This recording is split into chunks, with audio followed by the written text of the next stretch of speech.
Start this stream up. Here we go. Let's get this.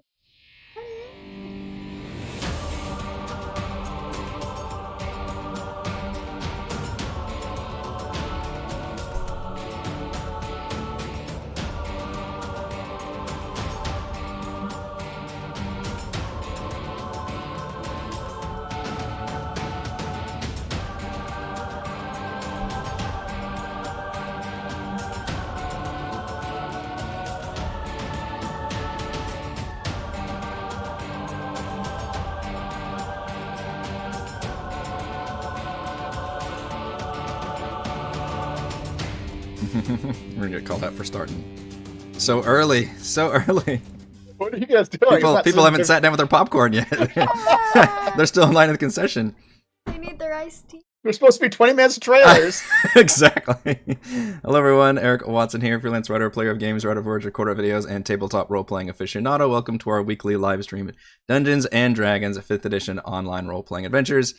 I'm joined as always by my wonderful friends, Chris, playing Valravn, the Eladrin Bard of Eloquence. Hello. Heather, playing Frey, the Halfling Barbarian of the Beast/Fighter, joining us later tonight. Rochelle, playing Celeste, the Half-Orc Sun Soul Monk. Hello. Raymond, playing Edmund, the Human Alchemist Artificer, joining us later tonight. And Reese, playing Thimbleweed, the Gnome Swarmkeeper Ranger. Yes. Correct. The first truth. Speak your truth, sir. We stream our sessions live on YouTube every Friday. Watch all of our D&D sessions here on YouTube. Read weekly session recaps at roguewatson.com and watch my behind-the-scenes, no players allowed live series Crafting Icewind every Monday and Thursday. Head on over to our live post-session discussion Frostside chat after our show tonight. You can also listen to all of these live D&D shows with the Rogue Watson podcast, available wherever you get your podcasts. Follow me on Twitter at Rogue Watson and join our official Discord server with invite link into the description below. Shout out also to my oldest, Callie, who enjoys watching our D&D shows now. If you'd like to support the channel, please check out patreon.com/RogueWatson. Patrons get exclusive access to private videos, custom 5e content, participate in monthly DM roundtables, and join for monthly patron D&D games. Shoutouts to new patrons this week. David, for our campaign, we use Roll20.net. For video chat, we use Discord. And for streaming, I use Open Broadcaster software with Streamlabs. Our music is by Kevin MacLeod, and our amazing original character art was done by Jimmy McClure. Previously on Icewind Rime of the Frostmaiden, after receiving some supernatural charms from the befriended Chwingas, the party left Wormdoom Crag with Kapunuk to parley with the Griffin-breeding Goliath clan at Skytower Shelter. It was a lot of tricky enunciation. I don't even know what you just How many of that? That was a lot of English. proper nouns, and yeah, it was somebody would be very lost. Learn your English. Skytower was only a few miles away, but located 15,000 feet near the top of a mountain. Thankfully, the party had a nautiloid airship to whisk them close by. They debated on a plan of action while they traveled, ultimately settling on Edmund using disguised self to appear as a contrite Chief Ogilai. Based on his conversation with the towering chieftain, however, even Edmund wasn't sure it was going to work, and sure enough, when they arrived up the causeway, the rival leader, Chief Arn, quickly saw through the ruse. Before tension could escalate, Frey took control of the conversation, speaking in Giant. The two bonded over their mutual disdain of the weaker Goliath clan, and Chief Arn eventually let them inside to share his side of the story. The Marshals learned that the accidental Griffin attack was followed by a deliberate Griffin murder, but that was decades ago, and both sides need to move on. Before accepting a peace summit, however, Chief Arn told them of his clan's recent problems. A dragon has moved into a nearby mountain and has been hunting their griffins. They sent a team of warriors to dispatch it, but they have yet to return. The party set out on their ship once again, but this time they couldn't reach the top due to horrible blizzard conditions. They were forced to land nearby and endure exhausting mountain climbs and maddening winds that assailed their minds, causing them to attack one another while they trudged through the storm. On the other side, they found several dead Goliath bodies being feasted on by mountainous half-elk, half-bird creatures. Edmund pulled out a scroll of Gust of Wind to try and knock them back. At the same time, another trio of Peritons ambushed the party, slashing at them with talons from overhead. And I need to remind everybody that Frey won MVPC last week, and we need her to roll, but unfortunately she's not here, so you're going to have to still remind me. When she shows up, we owe her a MVPC table roll, because I believe she had to leave Yeah. towards the end of last stream. Oh, yeah. And Celeste, through no fault of your own, you're at like a quarter of your health. Bad I things. feel like every time I'm not here. You didn't do anything. It was just there was a maddening wind. People were stabbing you. There are these hot creatures that were scraping you. It happens. It happens. It happens. It does happen. This is the line of work you signed up for. Yeah. I'm gonna go and ask all of you to roll some initiative here. We're gonna get our first official battle in like 3 sessions, I think. Yeah.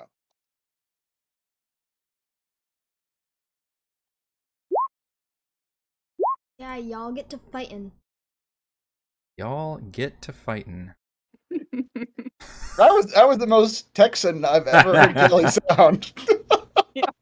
See, I fighting. do like that though. I feel like that's our new battle slogan. That's right. Y'all get to fighting, and then the battle music starts. That's right. More fighting. Some banjo music starts. Yep.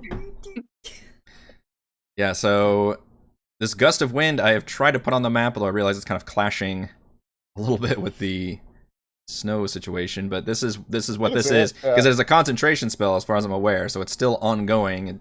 Edmund is currently concentrating on it, which is blasting the 3 that were on the ground up here. I just realized I need to roll a lot of initiatives, don't I? I've got Edmund's character, so I could probably roll for Edmund at least. Okay. I don't have Frey's. Raise real quick.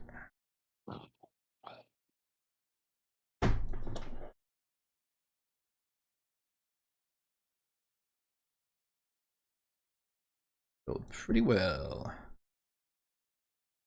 These guys. No. Working noise. 6 initiatives at once. Did you roll? Quite a bit. We can fit quite a bit in here. 99.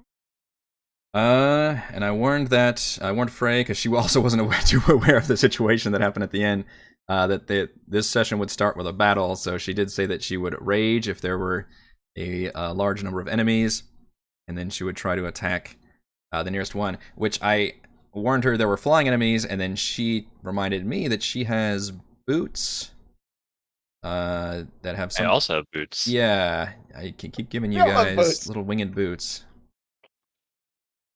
She's got... I don't remember these boots. Boots of the Vind rune. I know. You guys actually... Like I said, we haven't had combat in a while, so I don't think you've used some of the shit that you've gotten. Boots of the Vind rune is what she has. You can convert up to 20 feet of your movement on each of your turns into flight. You don't land at the end of this flight, you fall, unless you have another means of staying aloft. You can also cast Featherfall once from this item. Okay, so she can fly for 20 feet, but then she would fall. She might be alright with her.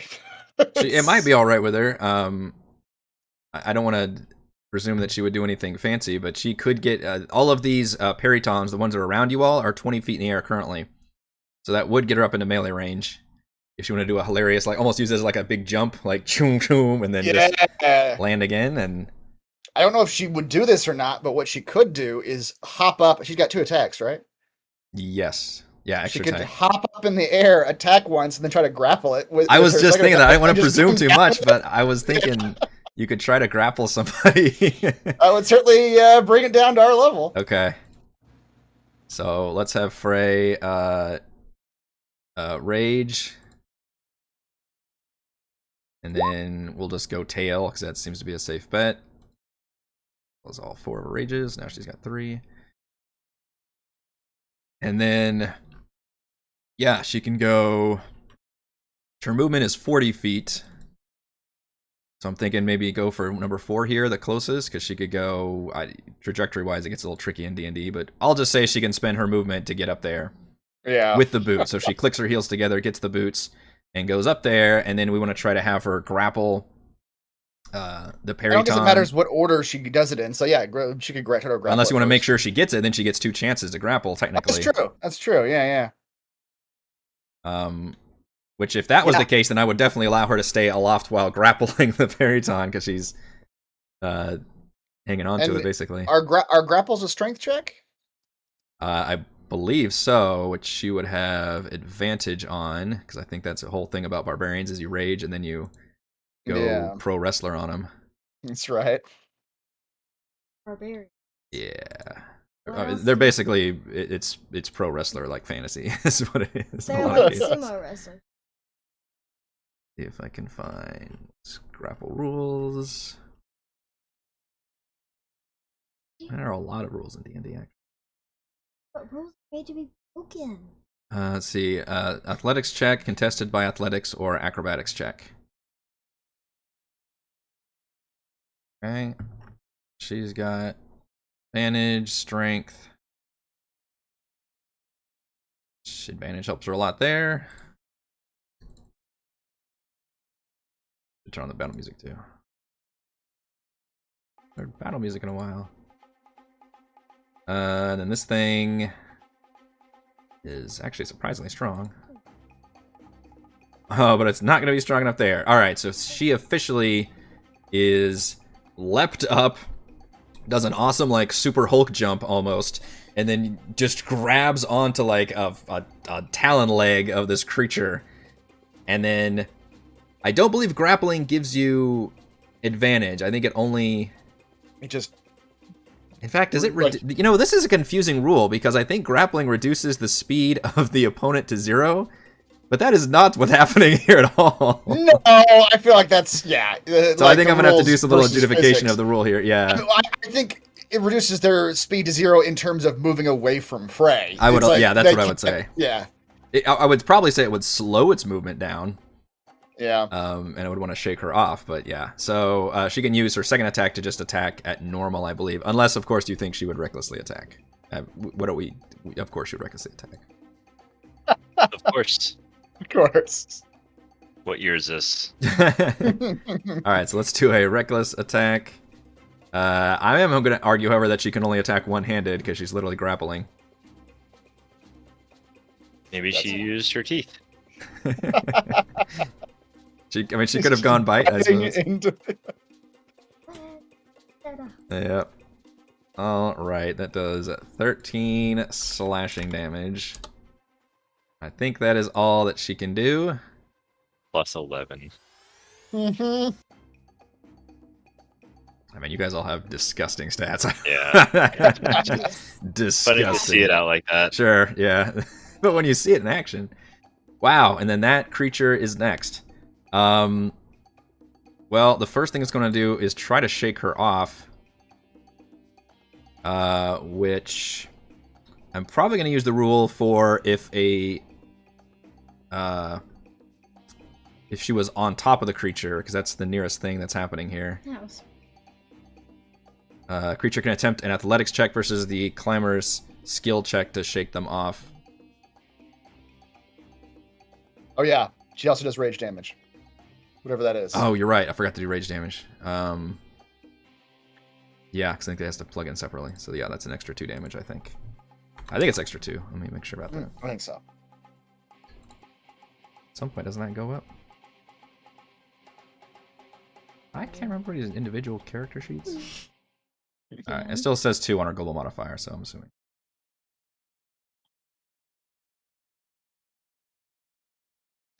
Rule, yeah, I know rules is written from. So that's what I'm ruling right now, that the grapple is not going to reduce the Periton speed to 0. It's just can't get away from Frey, but it can still fly. I would rule that the Periton, however, is certainly hampered in its movement.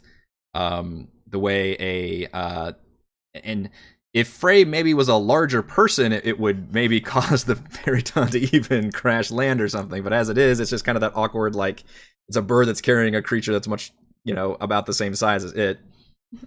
And trying to knock her off. So we're gonna do a let's just do a strength versus strength check on. And I apologize, I'm basically playing against myself right now, but It is the tiniest, deadliest animal to live. which she still has advantage because she's still raging. So this is the monsters.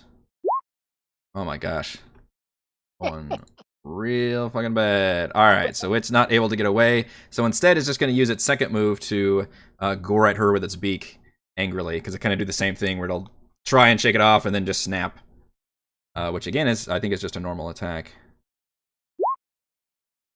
It does have advantage, but yeah, the. doesn't need it. Oh, you're She right. attacked You're right. It does recklessly, have advantage. Well, let's see if I can get a crit on it. Correct. Why? She recklessly She attacked, recklessly, yeah. and technically grapple doesn't stop it from doing. All right, so 20 does hit Frey. She is raging, so she takes 3 damage. So she's up there having a good old time. Yep. What? Yeah.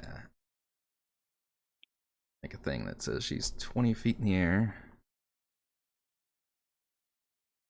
There we go.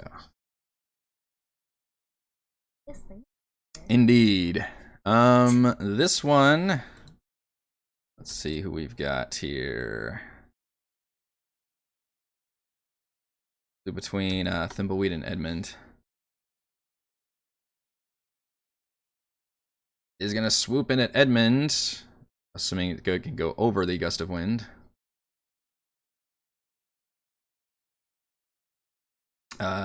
Crashes into Edmund with a talon attack. Dives 30 feet. Alright, it flies 10 more feet up and then dives down at Edmund, so it goes 30 feet straight toward him. Yep. Not cool, man. Not cool. That's good timing, sir. Good timing. Let me. Good timing, because I was looking at your character sheet going, I don't know what to do. I need to switch to. What's This diving one. at me? One of those terrifying elk hawk creatures called a periton. Attack of 21.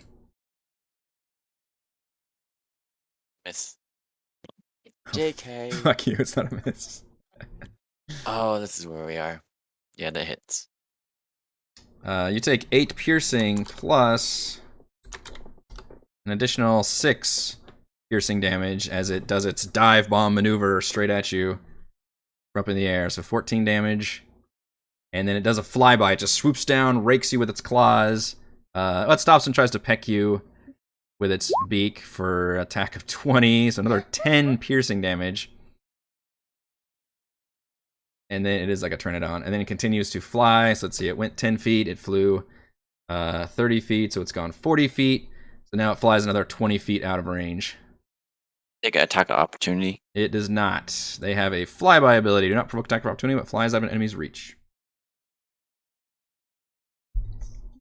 They are You've come prepared. super fast. Birds. What's wrong with my camera? I don't know. But it is your turn next. Great. So I see number 4, number 5, number 6. Is that correct? Yes, they're all currently. I know. I don't know why the cameras are like that. They're all currently 20 feet in the air. And then the ones you're still. Oh, you need to roll concentration on the gust of wind too. Concentrating on that. Twice? Yes, please. What is that? Constitution saving throw?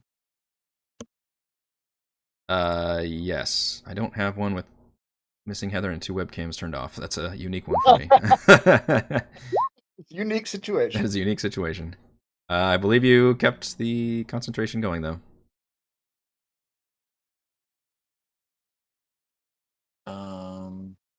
Is it doing anything? I guess I can't tell. I can't see that far. The gust of wind, you launched it at 3. Oh yeah, I guess you are. I mean, I can't see if it's actively doing anything. You can see that you were able to see the 3 peritons and blast the gust of wind at them. So as far as you knew, that wind is still pushing them. You don't know how much it buffeted any of them, but it's concentration, so it's still like that force is still pushing against them. Okay. There were 3 on the ground, and then the other 3 are just flying around stabbing you guys. Right.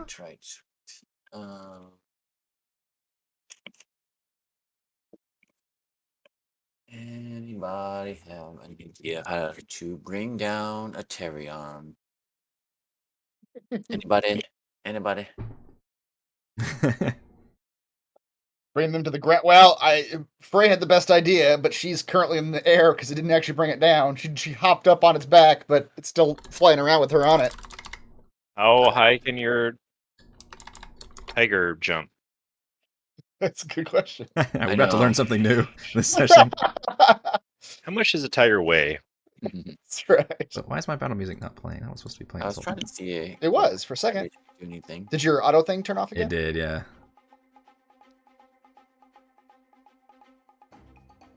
But I'm also hurting a little bit. Face them.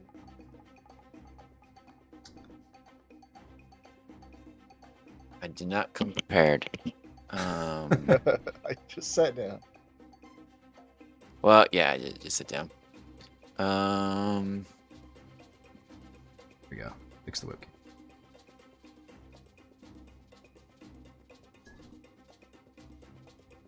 Okay. Mhm. Hold on. Give me like 30 more seconds. Damn it. Processing. It's like a loading bar. We broke him. We broke him. Raymond is deciding. Yeah. Looking at all my options. 40%, 60%. Alright, I'm gonna attempt to break something. I'm going to give my saber-tooth tiger a flight potion. Okay. Wow. My saber-tooth is gonna drink the So flight. you're tiger. This is brilliant. This is brilliant. So what you're doing is you're giving yourself a flying mount. Is Yes. what you're doing. Yes. And The this way DM he furiously can typing pounce. in. Can this happen? This was a. This is okay. This is your alchemy potion. All right, let's see. I'm trying to fix my camera too. Did it work? I mean the Oh, come on. the I spell want you just to see says my a willing face. creature. All right, so yes, I it's assume my that experimental elixir. And then so the drinker gains a flying speed of 10 feet for 10 minutes. there it is. Okay. And Oh, then shit. with my restorative reagents, he gets to heal whenever he drinks a creature or elixir I create. So 2d6 plus intelligence modifier. Yeah. So my saber-tooth tiger healed by 15. Okay. Are you tracking his hit points, or do you want me to track? Nope, I'm tracking it. I have I can click on it. I don't have ability to move my foxes though. Ah. They're also gonna fly. Well, the foxes are on the tiger, presumably. So they're like little shoulder cannons. Yeah. They're gonna launch themselves. And it's become what is that? What was that old TV show? Beastmaster? He literally had two ferrets. That was a movie. It wasn't a movie. I guess it was. I think it was also a TV show. But yeah, I think you're right. It was a movie in the 80s. Yeah. But yeah, he had two Yeah, ferrets. like that a were like puma or something, like a panther. Yeah. And then two ferrets. two ferrets and a hawk. It I was think. it had like a Conan look. Yep. That was extremely 80s fantasy. Isn't much, but for my action, I'm gonna grab some snow from the ground before my saber-tooth tiger takes off. I'm gonna grab some snow from the ground and transform it and sprinkle it into the air for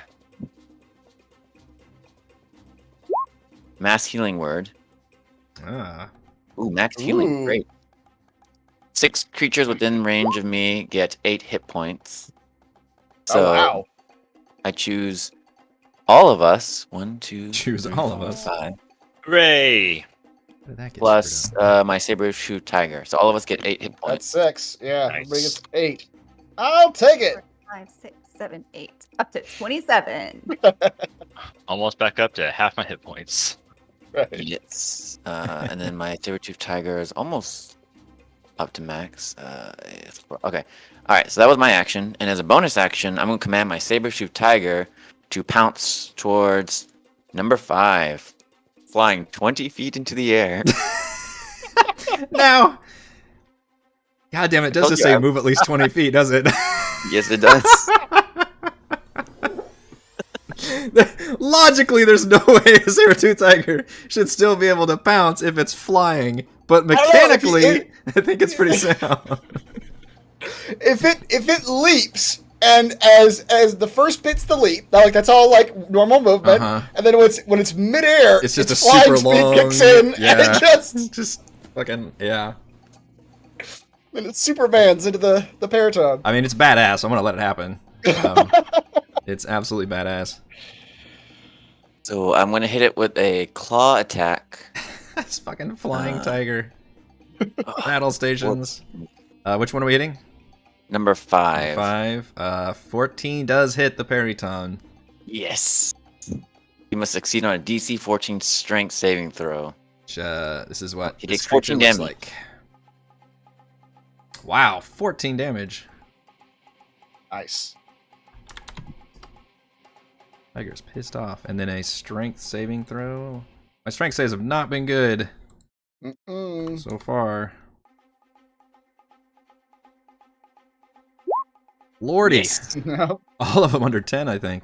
And a bite to the bonus action. Now wait a minute. It's a saving throw to be knocked prone. So knocked prone means, in my opinion, you're knocking it to the ground. Fine. Swatting it out of the air. Yeah. I'll let you get the bite attack off first, though. I also have a speed of 40, so I can always go back down. Oh, that's true. Yeah. Just fall down. He goes back down to bite. Wow. Doing another 6 piercing damage. And then it takes 2d6 from the fall. I'll let you roll it. 2d6. And 2d6 for falling. My goodness, that was a maul of Rooskies. He pets Tasha. What's her name? Sasha? I don't remember what I named her. I know. I'm gonna have to move it for a second because I literally can't click on the things. They're so low. Ran out of map. That was good work. That was good work. That was just the summoned mount's turn. Did like almost 30 damage, I think.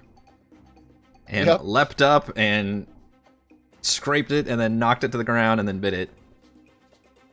Edmund, you can have a point of inspiration for feeding your fucking tiger a flying potion and then getting off an awesome maneuver. Thank you.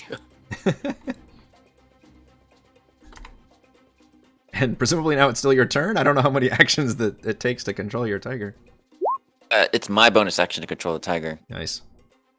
His action was the healing, so. Oh, right. Okay. That's healing word, yeah. All right. In that case, we've got this one, which is looking to definitely swoop down on somebody. Who is it going to be? Thimbleweed. Thimbleweed. So it's going to fly up, Thimbleweed. fly down, and attempt to attack with its talons. Fail on their attack rolls, though. For 9 plus 13, as it does its 13. super swooping down clawing motion Good thing I got that healing word. from the air. Yeah. That negated one of those die. And That's then right. attempts to gore you as it Yes. does its flyby. 17. Of course. Good job, Periton. For another 7. What is that extra damage coming from? That is from its Can dive we tell? attack. Oh, okay. It's flying and flies at least 30 feet straight toward a target, and then hits it with a melee weapon attack. They're dive-bombinous. Great. Dive bombing you. Yep. Horrible hawk maneuvers. And then it does the same thing. It does its flyby and manages to fly out of reach. And manages to still be another 20 feet in the air. 20 plus 10 is 30. 30 is 60. Actually, it can't really get out of range, so it's going to stay down. Already 20. It flies up 10. Then it goes... no, it's already 20. It goes, so it flies 10, 30, is 40, so it's another 20 feet. Yeah, so it ends up 20 feet in the air. Alright, this poor fool is still in the gust of wind. Edmund, you're going to have to remind me what the save is for this and what the... Oh, I think it's strength. let me look it up again. Yeah, Because not one of my spells. this is what we kicked off at the end of last session. Right. Let me copy and paste everything. Each creature real that starts quick. its turn in the line must succeed on a strength saving throw, or be pushed 15 feet away from you in a direction following the line. So I guess my self save is 16. Alright. So it needs to make... God, once again, strength. Alright, guys. I know... What the fuck? All right, nailing the attacks, failing the strength saves miserably. So it starts its turn being pushed 15 feet away from you. 5, 10, 15. And then weirdly it says it doesn't affect their flying, but I'm going to rule as a DM that it absolutely does affect their flying because it's a huge vortex of wind pushing them. I believe it does say they have to spend twice the movement. Oh, right. That makes sense. Yeah, so I'm going to say 5, 10, 15. It's only going to make it to here with its entire movement. It's like it's doing a weird, like, awkward hop thing. Like, it wants to get in the air, but it's just kind of fucking up. And then eventually realizing it can just, like, go to the side. But that does cost its turn. That's a nice gust of wind, by the way. This one also has to make... The picture of it. Oh, thank you. Yes, thank you. I appreciate that. This is the advantage to starting casting a spell and then ending an entire session and letting me have a week to prepare for it. That one does make the save, so it flies up out of range. 15, 20, 30. Oh, these things are fucking fast. And it's going to end up here about 40 feet in the air.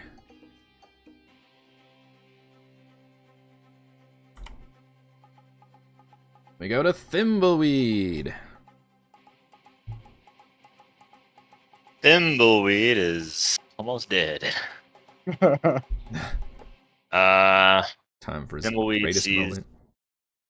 everyone else jumping into the air and flying and says, "Rise, my minions, rise! So he quickly digs Laugh underground. me to heaven!" And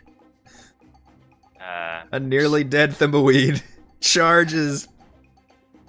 and I'll cast or use my Writhing Tide. Oh, yeah. A massive insect. Just for fun. Immediately move. Is this the first time we've seen this used in combat, or have we seen it before? I jumped over a crevasse once. Yeah. So what does this look like? Your insects literally like pooling underneath you? Pulling, yeah, underneath me for the most part. Some behind me, just lifting me up into the air. Just So a mass of disgusting bugs. Great. horrifying. Horrifying. Yes. And all right, so oh crap. I think that cost me a hunter's mark though. Oh, it's a bonus action, yeah. Yeah. It's worth it. Mm-hmm.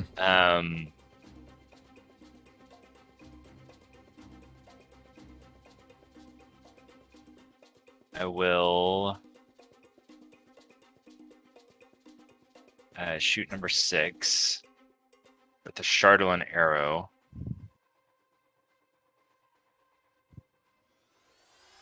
The Chardolin arrow has to be with a normal bow. It doesn't have to be, but I think there were rules about how Hailstorm's magic only affected non-magic arrows. Oh yeah. Okay. In terms of, it might be the cold damage, but I think the crit damage was the same. Yeah. But I think the +1 still would work with a Chardolin arrow. All right. I'll attack the regular one for attack number 6.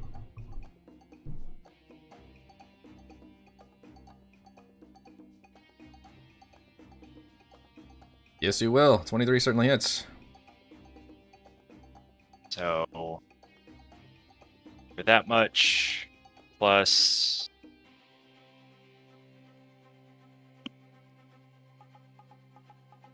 that 14, 21, and then Good lord. ignore that damage. Oh, because you just rolled it? Yeah. Gotcha. This is, okay, this is the Chardolin arrow. Mm-hmm. Wisdom save. Are you any wiser than you are strong, you stupid birds? A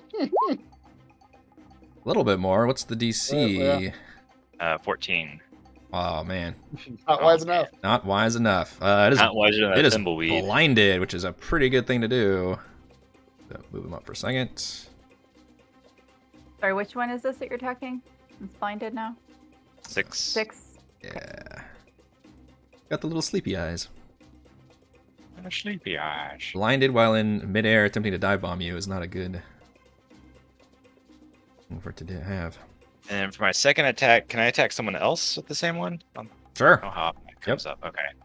I'll attack number 2 Not then too with often, another- but when you have debuffs, it's probably pretty good.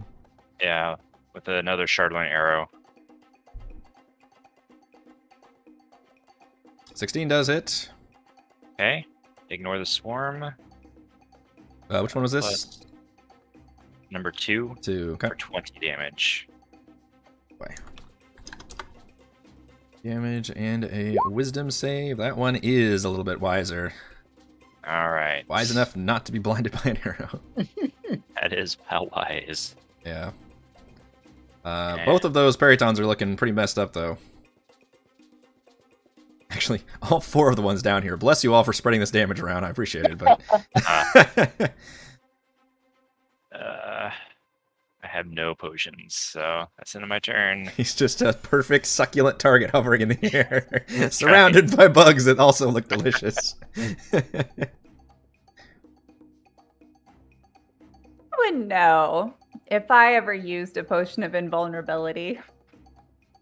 I would remember that. I don't think you have, because I think this has come up before where you wanted to know what it did, but then you were like, never mind, I'm gonna fight. I have it listed in like my items, but it's also like not checked on the side, and I don't know why, because everything else is like checked as if it's equipped. Oh. That's all. I don't yeah. remember doing it. I have no idea. Okay. This might have been the one you got right before the dragon fight, and if so, I think you used it during the dragon. I'm not positive, but Okay. I don't remember. I don't take care of my character sheet. But anyway, I am going to use my quickened healing. So I'm going to roll a martial arts die, which is a 1d6. Ooh, and then I'm going to add my proficiency bonus. So that's 9. Wow. 4, 5, 6, Nice. 7, 8, 9. Okay. And then I can use I can take a bonus action. I was just thinking that's a cool ability, but it's also an action, which kind of sucks. It is, yeah, and that's like the thing with Monk is like all of the actions are like it really they all benefit you if you attack, right? And so every time I take an action, I'm just like attack. And I'm kind of doing the same thing over and over because that's the highest yield. But in any case, at least I can still do this. So I'll come attack 5. What does the symbol on 5 mean? The little like. It is knocked to the ground and prone. Okay, so do I have advantage then? If you are in melee range, yes. Okay. So then I can take a bonus action. Punch that ground bird. Punch that ground bird. It was mauled by a flying tiger. And shaken to the ground. Apparently very confused and upset. And now it is dead. Sad existence. A sad existence for that bird. It was, didn't know it hit it. You just crack it across the skull when it's on the ground. Now I'm imagining like the tiger like teed it up, like it knocked it into Celeste. You like just baseball batted the thing. That'd be a good combo. Just hit it spinning into the vortex and try to hit Exactly. And then it blinks into the night sky. It becomes a Adrian Brody meme. All right, are we up to Valravn? Yeah. How high in the sky is number 1 over here? How high in the sky? Probably not in the sky at all, I would say. Because it got pushed back and then tried to, like, do its fly leap to get out of there and then realized it could just crawl out through the side. So I'm going to say it's on the ground. Okay. Then I'm probably going to have to do this on these 3. I think that one's too far away. Valravn.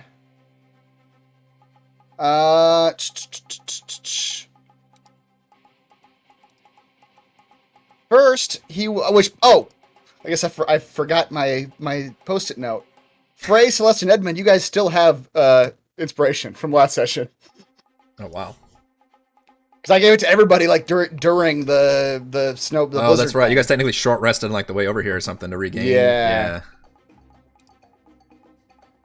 Just to get the inspiration back. So well, that means no, it's fine. I'm gonna give an inspiration to who used it. Thimbleweed used his last time, so that everybody's still got. So everybody's got one again. Gonna write about the half-dead bug-like gnome standing firm in the sky with his horrific pillar of bugs. Standing firm with my pillar of bugs. That's right. It's goddamn inspiring. Brings a tear to my eye. As the peritons flew through the sky, the cold air seemed to crackle with energy. The static electricity of the dry, frozen air somehow began to affect their minds, and electricity arced between the neurons of their brains simultaneously. Wait, this does not sound like the slow spell at all. No, it doesn't. Oh, I didn't do the spell description. 20-foot radius sphere centered on a point must make an intelligence saving throw. I assume they have an intelligence score higher than a 2. Yes. If they fail the saving throw, they take 8d6 psychic damage. Whoa. And then a bunch of other stuff bad happens to them if they fail. A bunch of bad things. They become muddled.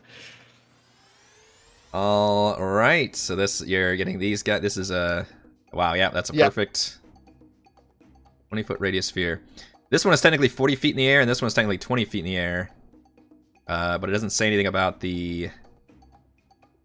I don't know how to triangulate that, and yeah, I'm just gonna say you can hit all three of them because I literally don't know how to make a 3D image of that. But I assume if it's a 20-foot radius, that means it's 40 feet tall. So I presume you can catch them even if they're 40 feet apart at angles. Sphere. I don't know. All right, so let's do those three. The DC 16 intelligence saving throw. All right. I rolled garbage on damage though. It felt kind of low for. Lord. 19. Yeah, I rolled 4 1s. Oh my gosh. It's a half if they succeed. Yeah. They all failed. That's the good news. Okay. So they all take 19 psychic damage, Yeah. and they're all muddled. Which is they have to minus a d6 on attack rolls and ability checks, and con saves to maintain Yeah, muddled. Constitution. Oh, they literally are. Yeah. Okay, I've never seen. I thought muddled was you were using a Gloomhaven term. No, well, yeah. Much to your satisfaction, number 2, its head jerks and it just crashes the ground dead. Okay. It was pretty heavily damaged. And you said muddled thoughts for 1 minute. That time it rolls a d6, subtracts number rolled from all its attack rolls, ability checks. Good lord. Intelligence, check at the end of each. Oh, the way it's worded is like you roll a d6 now and subtract that number from every attack roll. I'm not sure if that's the way it's supposed to work or not. During that time, it rolls a d6 and subtracts the number rolled from all its attack rolls and ability checks.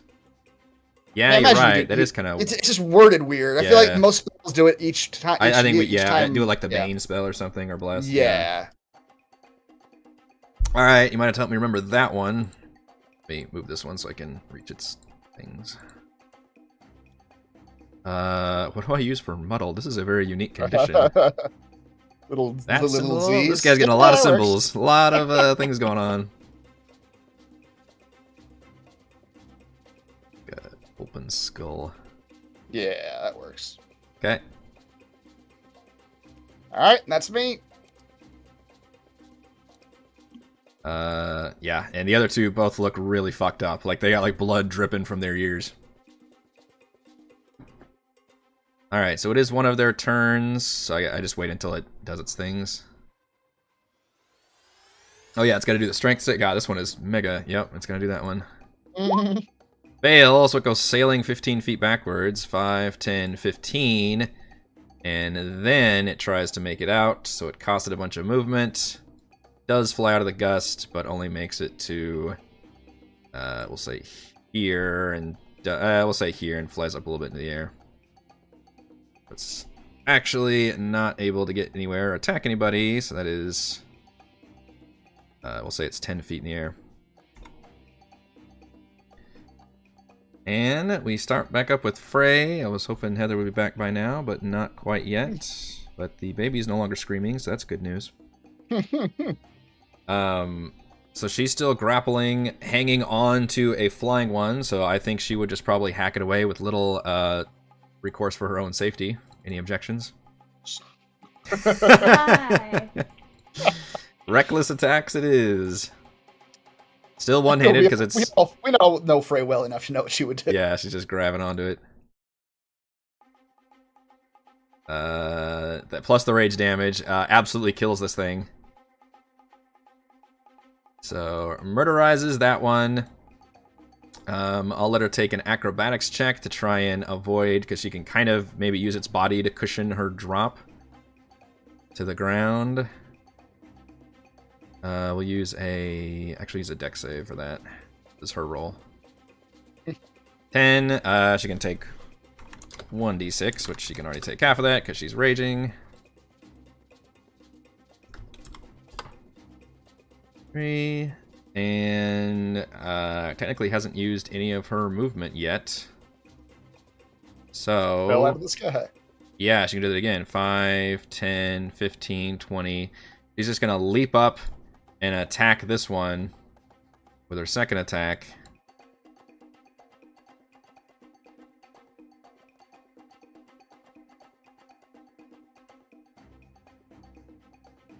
Which is absolutely going to murderize that one. Then same thing, let's do a dex save. Oh, that counts as a crit. Takes no damage. Crashing to the ground does like an awesome, cool superhero move where she just downs one, rolls on the ground, charges forward, leaps up, sinks her axe into the other one, and then does an awesome like superhero 3-point landing as the Periton crashes behind her and explodes like a helicopter. For no reason. Yeah, of course. Loads like a helicopter. as they do.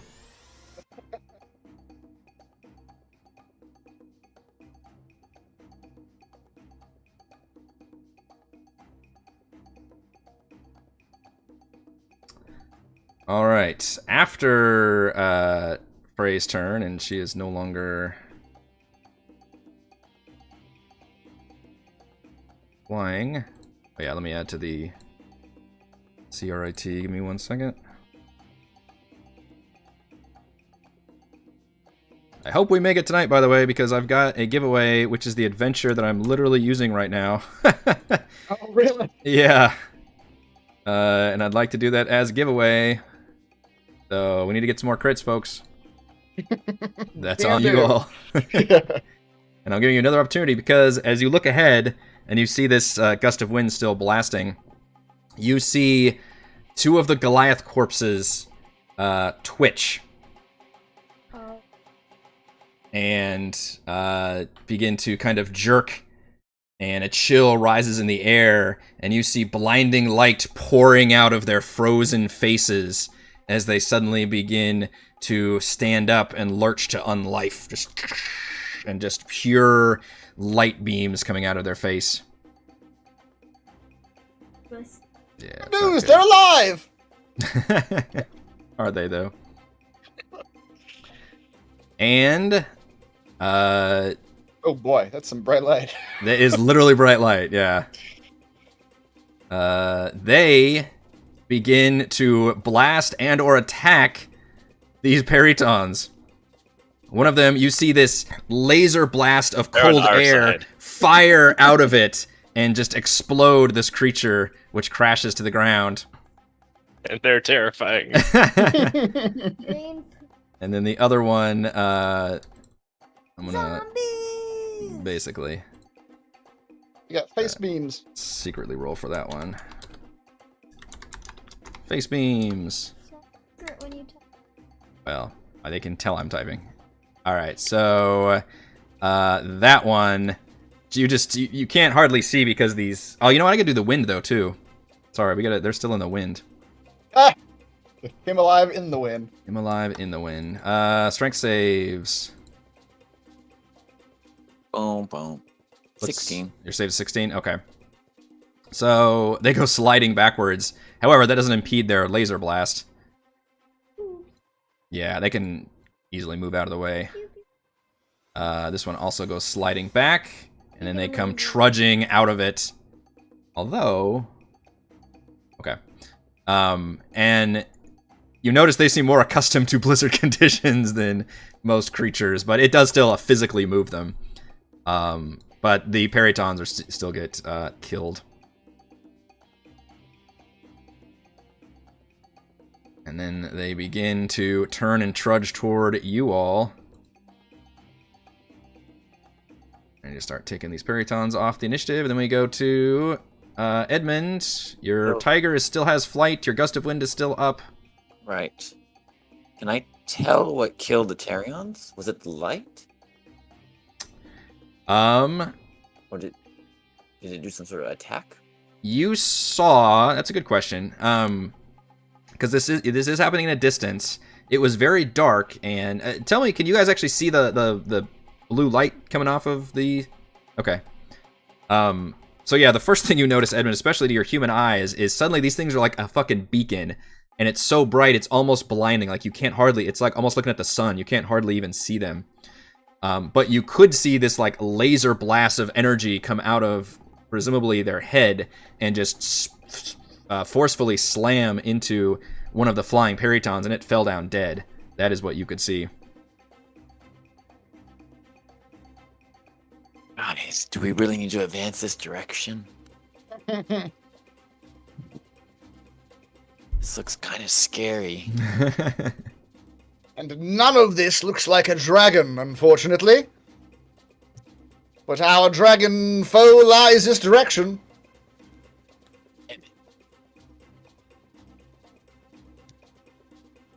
You're on a Right, flying well. tiger. You're fine. I know. All right. As a bonus action, I would like to direct my gust of wind towards. Well, you didn't number them, but the one on the Oh, right. sorry. I should number them. Oh shoot, my child's woken up. Hold on, right back. I had a baby aggro. Mm-hmm. I should use blue.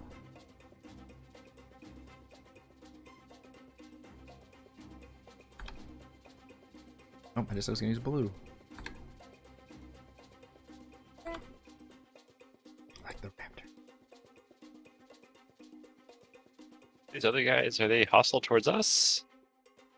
I mean, technically you can't tell, but you have, you've faced this kind of creature before, Yeah, and it was certainly hostile to you. fantastic. When we faced this creature before, though, wasn't this the creature that we just surprised and just jumped on it and ganked it? Yeah, Okay. yeah, you really didn't see what it was capable of necessarily, so all of this is kind of a shock. Pretty scary. I'm going to direct my beam as a bonus action to number 2. Okay. Kind of moving it over here, like. Well, I was going to angle it, but I don't know if you can do that. I can a little bit. It gets a little temperamental, but I can do it like that. There you go. Okay. And then I'm going to... Oh, damn it. That was my bonus action. Mm-hmm. Hold on. Let me undo I that. feel like every turn we've had, like, oh, damn it, I need more. You guys are at that level where you can do so many things, but you're limited by one action. The action bonus economy action. is, the action yeah. economy, yeah. Can you undo that? Yes. I forgot it takes a bonus action to command my Hacker to do something. Right. I have it? Okay, I must have had it at a custom angle before. Yeah, it was like pointing to the left. Yeah, something like that. Something like that, yeah. There you go. Okay. Okay. So the bonus action, I'm going to command my tiger to move. Okay. So he's going to jump into the slipstream with a gust of wind. and Use the power of the wind to Just rocket fly, dude. forward. Use the I'm essentially going to get pushed 15 feet. So how much did I move the first time? I was here, I think. So I can't see the grid very well. Sorry. Yeah, So, it's. 5 to get in, and then he gets pushed 15 feet. Technically he has to start his turn there, but I'll allow it because it's. Oh. I think. You're not a move into rule? Not that it just says each creature that starts its turn in the line. No, But I like this feels more thematic. It feels like it should go off. What you could also do is instead of double movement, it takes me half movement because I'm going in the same direction. That's right. Which also technically isn't as written, but you're really getting away with a lot here. You're making a lot of arguments that he cannot deny. I cannot deny because it's so damn cool.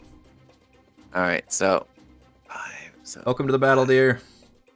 Hello. You did some really cool moves earlier with your You leaping and did. attacking. It was awesome. You were on the back of a flying bird for a while, Just hacking away at it. That sounds pretty cool. It was cool. You guys have just now killed all the birds, but now 2 of the corpses have risen as undead threats that actually killed the last 2 birds. I'm pretty sure I can make it 20 feet to number 2 to pounce him. All right. What? I commanded my saber-tooth tiger to jump into the stream to pounce number 2. He's just taking the fastest route there.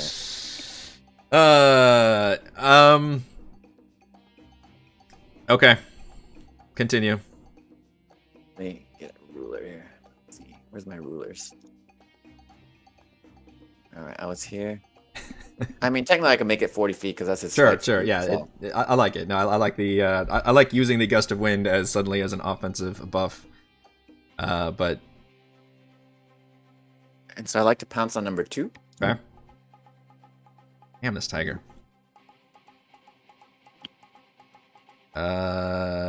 This is cinematic advantage. There you go, James Genocider. That's correct. Cinematic advantage is what we're doing here. Another strength save. Did these things have a strength? Because so far I've not succeeded on a single strength save. Not really. Swats down number 2. Yeah. Bites with advantage. Crunch to the ground. And that does it. Man, this fucking tiger. Doing work over here.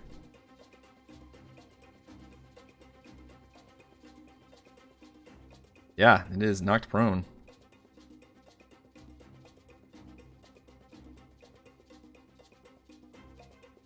Alright, Thimbleweed. The combat has moved away from you, but you are still in the air.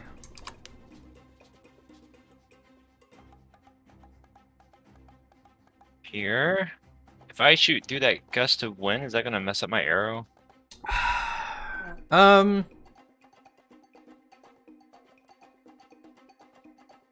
It probably should. Yeah, I would probably impose disadvantage. And then number 2 is prone, so you'd also have disadvantage. It's an archer's paradise right now. excellent. Let's cast Fog Cloud. Yeah.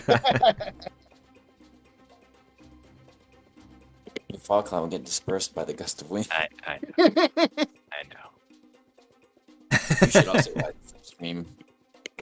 Ride the stream. You should ride the slipstream as well and get closer. I don't think so. Not with these Oh. hit points, buddy. I don't have an awesome tiger mount. Man, that tiger mount, holy shit. Yep, I'm gonna stay back here, thank you. Remember when I had stealth? That was a good time. Alright, I will One time. attack. Yeah, I'll attack number 2. Not with the Charlotte arrow, because it's gonna. You're not sure this thing has eyes. Yeah, and I don't want the arrow to backfire. Oh, yeah. Yeah.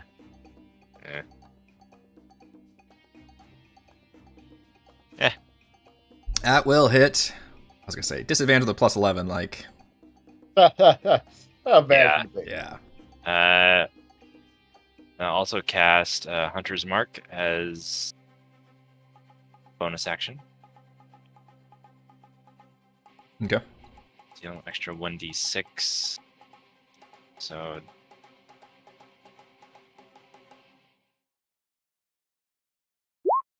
Perfect. 13 damage. Was this number 1 or 2? The prone one. Okay. I'll attack again.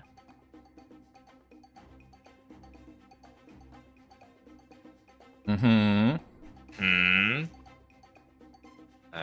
4. I think Hunter's Mark goes off again because each time I attack. Oh. 14. It's. Oops. Yep. Maybe hit it with a weapon attack. Alright. Pretty good for that multi-attack. Alright, that one is looking pretty messed up for a frozen undead corpse. Blessed. Okay, I was taking a call, so I'm gonna need a little bit of a refresher on what, like, I know there's undead now. What exactly is like up and alive and attacking right now? Two I see up here. Mm-hmm. Alive is a strong word. Well, undead and Yeah, but what was it that? Okay, there's that, and then what else? That's basically it. The Peritons are all that? dead. Okay. Yeah. They actually Okay. sprang to unlife and killed the Peritons and appear to be still hostile. Okay. And so is this gust of wind speeding up our speed, our movement? Not technically, but I kind of allow it because it's cool.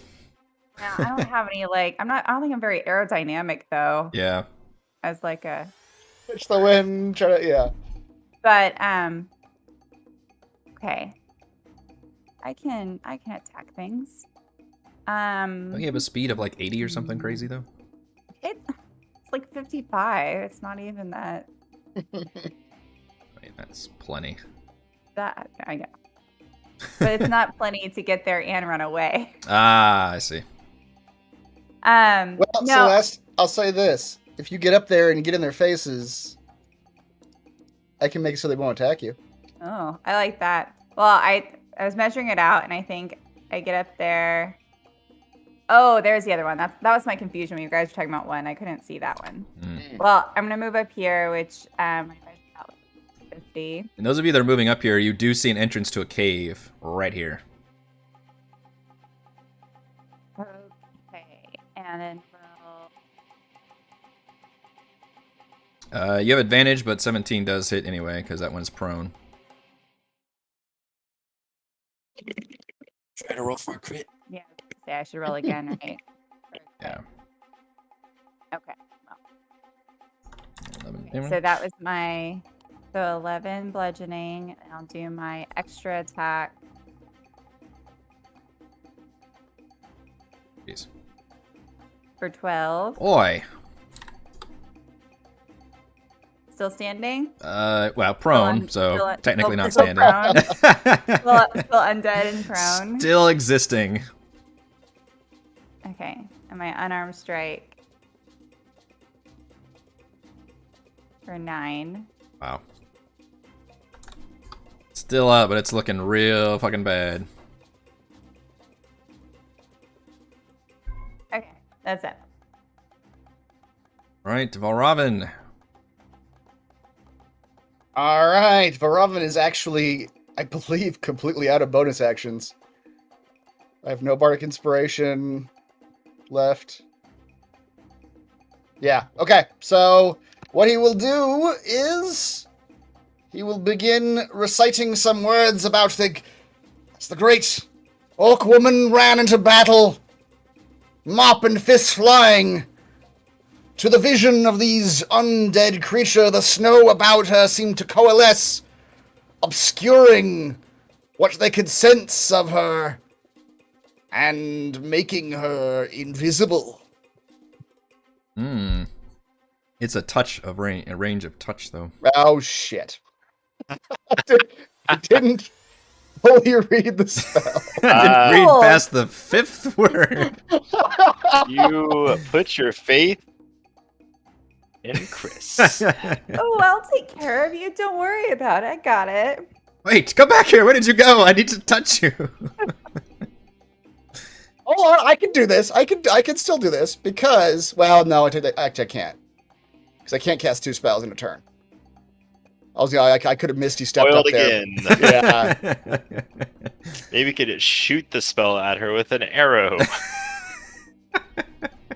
Just yell out at her. You're invincible now. That's right. No one can see you, dear. It's okay. Okay. Well, let's do the next best thing then. Turn Frey invisible. Yeah, right. I will heal her for 11 instead. The next best thing. You're not invisible, but you can take one more hit. And what that actually does free me up to do is take some shots, because that was a bonus action. Hmm. So then, Varavan will pull out his gloved gauntlet of blasting. I think it's still got two. It's still 2 shots, right? I believe. Yeah, I think so. If All you right, want to attack, he'll- if you attack 2, it'd be disadvantage, but 1 I would actually do normal because I don't think that thing shoots ammunition. It's just like a laser Right. blast, so It's I don't laser, think yeah. the gust would affect it. Okay. I'm gonna laser blast him. 26 for That- 2. Well, yeah. Does a 14 hit? 14 does hit. Good. I want to go crazy. For 4. I don't want to go crazy, guys. All right, that one takes a few shots. I'll read the spell next time before promising help. Frey have recently done a combination of leaping and stabbing and crashing birds to the ground. Sounds about right. Yeah. Still raging. You've got your tail. Okay. Take one and This use it as is- a hang glider in the slipstream. I break its arms off and just use the wings. I become a bat. Those aren't wings. I guess they are wings. We need you to take out number 2 before he stands up. But number 1 hasn't been hit yet, and that would be more fun. It got hit by a few blasts. Yeah, like 6 damage. Yeah. He got hit by paper cuts. Hmm. That's right. So this is Gust of Wind here? Yeah. Nobody let- thought to dispel it? Yeah, let me know if we don't need any more, because I can drop it. At this point, you guys are all up on their faces, so Yeah. We'll drop it then. Okay.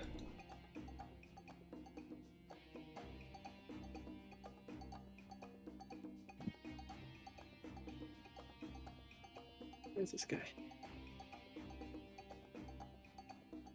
45 feet away. I think you're also raging. Oh, yeah. I can get up to him. Alright, so yeah, Frey will just drop down to all fours and scamper across the snow. scamper. I wasn't going to be able to make it to 2, so. That was a fun phrase to walk into.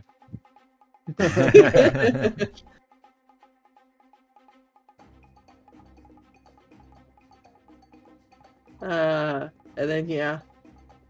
A little reckless attack, because, you know, why not? It's what I do. Why not? It's old Yeah. beam face. Yep, these things have Oh, no face. It's very disturbing. You just see pouring bright light coming out of their face. But a 21 does hit. It's really bad damage. Not great. Mm-mm. Oh, Wow. so close. That, yeah, That's a little bit better damage. that is 15. Very solid. Taking chunks out. Meaty, fleshy, undead chunks. That's it for me. All right. Body-wise, you said these are the Goliaths, right? Yes. Okay. Well, they appeared to be the Goliath bodies, but now they're... obviously, as Goliaths, they didn't have light pouring out of their face, so this is some kind of effect of the undead transition. Okay. And, Frey, it turns its blinding light towards you. I need to get a con saving throw from you, please. Okay. I dare this barbarian to make this con save. Huh. Let's see here. I think I have advantage on those saves, but I don't remember why. I think it's wow. I know you had strength. That's strength. Yeah. Alright. You had maybe a halfling thing with con? I don't remember. That might have been a specific. Yeah, 20 is good enough. All right, so you're able to kind of blink your eyes and withstand that pouring light, but it will attempt to take a frozen fist and slam you with it.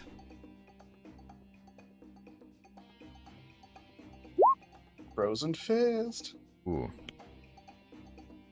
22, and it does Whoa. 15 bludgeoning and 19 cold damage with one meaty frozen fist. I'm really wishing I had invisible in Celeste because she was standing right next to me. Yep. Well, I could do two things. I have my axe, so I can take resistance to the cold with my axe by sucking in that cold damage. I'm already going to take half from the bludgeoning. Yeah. And then I have a reaction that I can do. I think the absorb is also a reaction, though. Is it? It should be, because I copied the absorb element spell, but I made it. I'll have to look. I mean, yeah, we'll just do that then. I'm pretty sure anything you do that is not your turn is a reaction also, like, mechanically. It's fine. It's the runic axe. Yes, I know. I'm looking at it. Thank Well, you. I'm telling everyone that's... Oh, well, you're using your reaction on the cold, but Yeah. when you beasted out, Eric did choose tail for you too, so I suppose you technically could have tried your tail thing on the attack. Yeah, that's also a reaction if you want to do that. I don't know if that, what your AC... That was still hit or not. I mean, it's not going to help. Yeah, not enough. No. I mean, it could be, but I'd have to roll a 6 or higher. Yeah, odds aren't So, great. yeah, I'll just take the half from the axe and Okay. half from the bludgeoning, so... Have that whole thing. Ow! Yep, gain resistance to triggering damage till the start of your next turn. Alright, that's a good move because it's going to punch you again. Or try to, at least. Now, this I would use my tail on. But you just use your reaction. I already used my action, so Oh, no. That's the choice to make, yeah. it's fine. Not one reaction per attack. Yeah, but cold I mean, resistance is good to have right now. Yeah, it's all half anyway, Yep. so... You're able to heft that axe and absorb some of its magically cold, undead enhanced energy. Still slams pretty hard. Eh. And then number 2 will stand up and it will target Celeste with its blinding light. Celeste, I need a con save from you.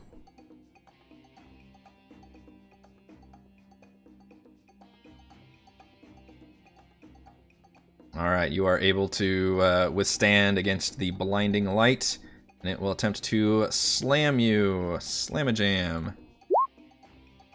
10's not gonna do it. And one more with its other fist. Oh, wow. That one is, Of course. that Yeah, one when you steadily mentioned that. rises and just like completely trips over because it's so wounded and damaged. Saber-tooth tiger. Alright, Edmund. Alright, well, I won't be able to pounce this time. So I'm gonna attack number 2 myself with the green flame blade. 10 is not a good Hold attack on, roll. hold on. A 10 looks terrible. It's not great, I'll be honest. Man, all right. I just got inspiration. I'm going to use it. Can you use Bardic Inspiration? How does your Bardic Inspiration help? Oh, for yeah, attack yeah. rolls? It sure does. Forgot about that. Thank you. Yeah, you have a D8. Yeah. Oh, and Frey, you still need to roll the MVPC table from last week. I don't know if you want to do that now or if you want to wait till later. I can do it later. Okay. Just remind me. Everybody help remind us. Yeah, Frey did win last week and hadn't rolled up that yet. 12 is still not gonna cut the mustard. Man, what a terrible, terrible move. All right. Well, I'm gonna command my saber-toothed tiger to attack.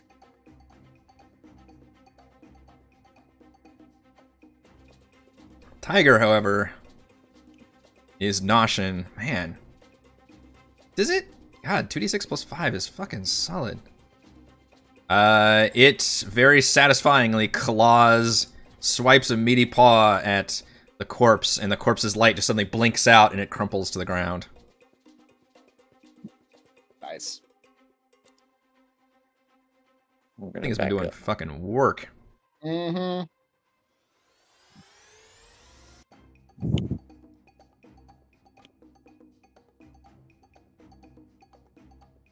Thimbleweed.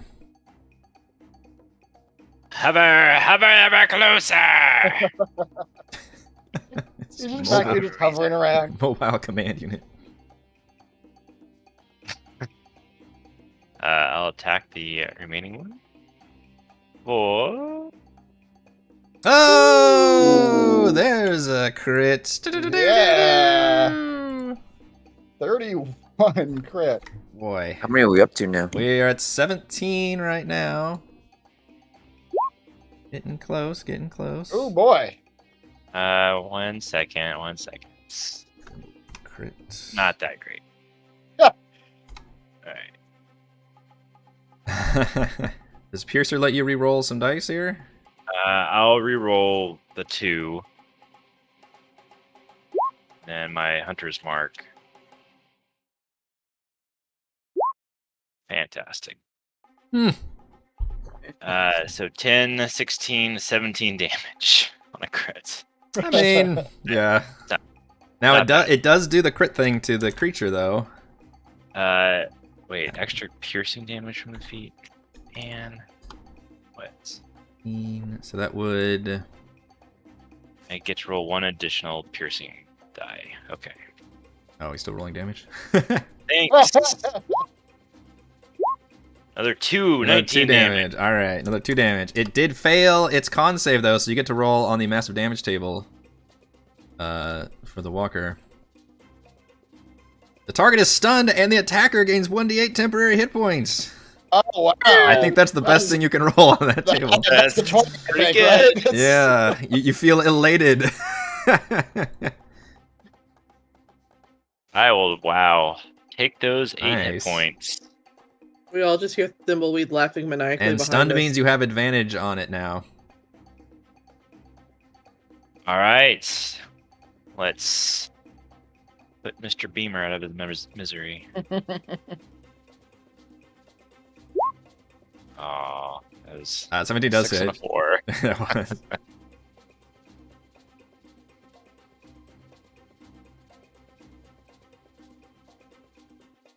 For 15 damage.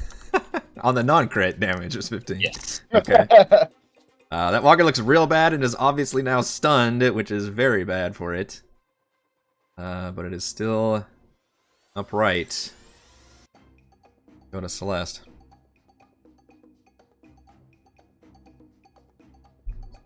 Okay, what does the symbol on this one mean? It is stunned, so you have advantage. Courtesy of Thimbleweed's critical hit.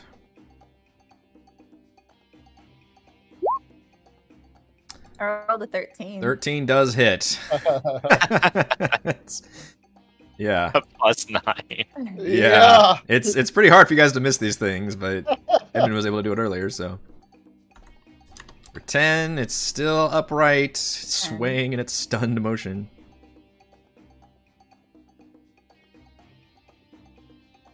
Oh man, that's almost a crit. Jeez. Mhm.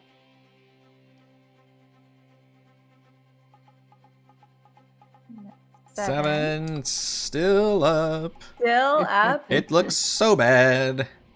Just Okay. like a targeting dummy. It's just like, yeah, it's like the bashing it. things that bounce. Ding, ding.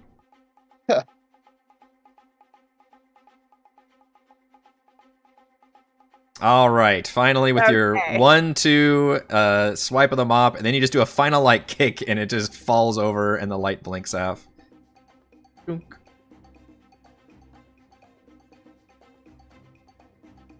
Can actually turn the light off by moving them off of the token layer.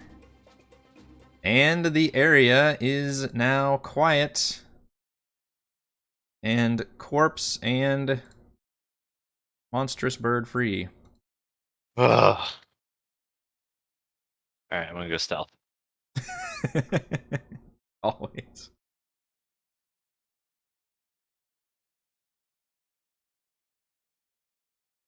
I suppose this is evidence of that winter goddess interfering with our plans again.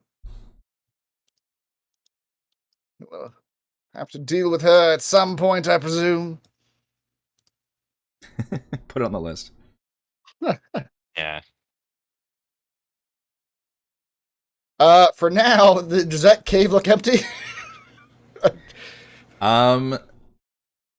That cave. We did come up here to find a dragon. You did come up here to find a We dragon. did, That cave but looks like it goes into a kind of a winding tunnel, from what you can tell.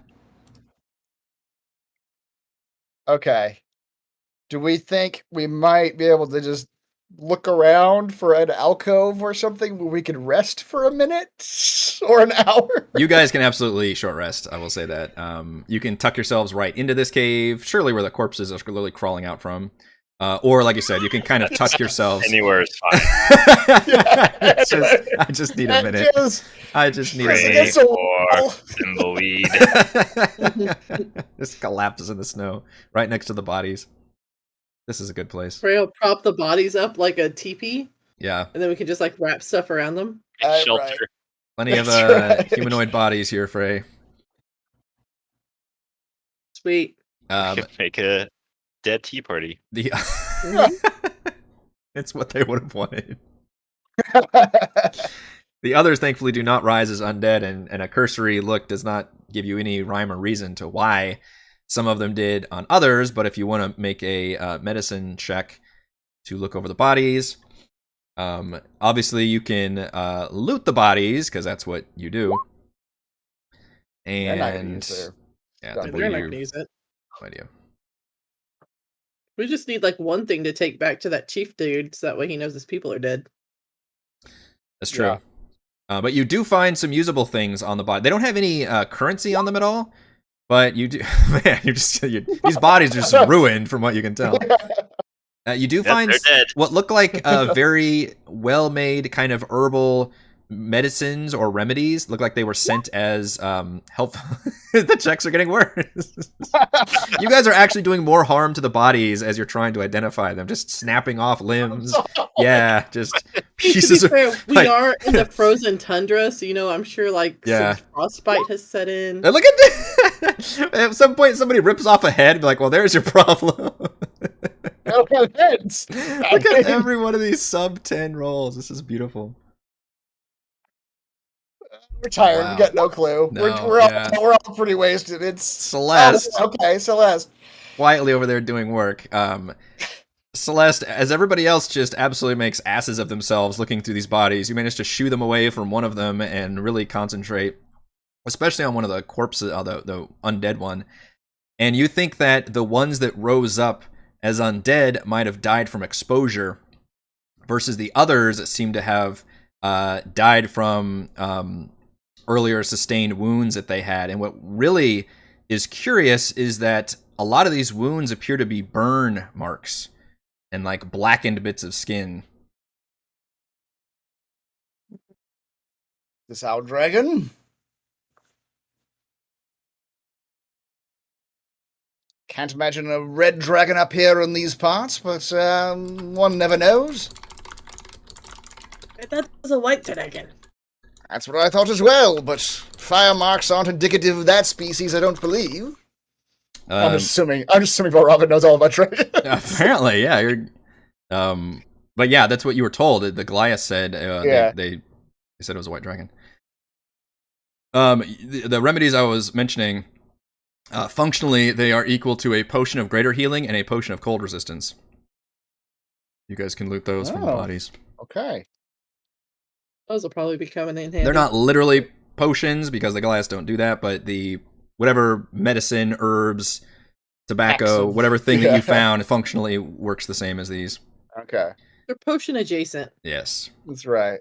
But yes, now you guys can absolutely tuck into a little alcove and get a short rest. Okay. That's good. I'm gonna need to roll some hit die. Short rest. Mm-hmm. Do. Short rest. Consider using hit dice. Consider using hit dice. Consider using hit dice. So everybody gets a D8 from Are you Song guys of singing Rest. song? Yeah, I'm singing my song. Sing your song, Bard. What does your song give us? D8. Hope. That too.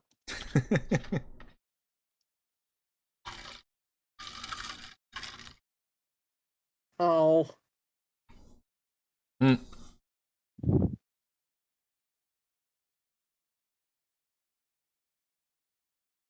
Oh, the hit dice. Look at that. That's what the DM likes to see. So much hit dice being rolled. Roll them if you got them. Why are there hit dice rolling with our proficiency bonus? A lot of very poor rolls. I thought our hit dice didn't roll with our proficiency bonus. It's your con bonus it rolls with. On. Yeah. Oh, okay. Well, mine's only a +2. So now that we're short resting, I will also remind everyone you get, do the math every time, level plus my charisma modifier. 14 temp hit points. My goodness. How many? 14 overshield.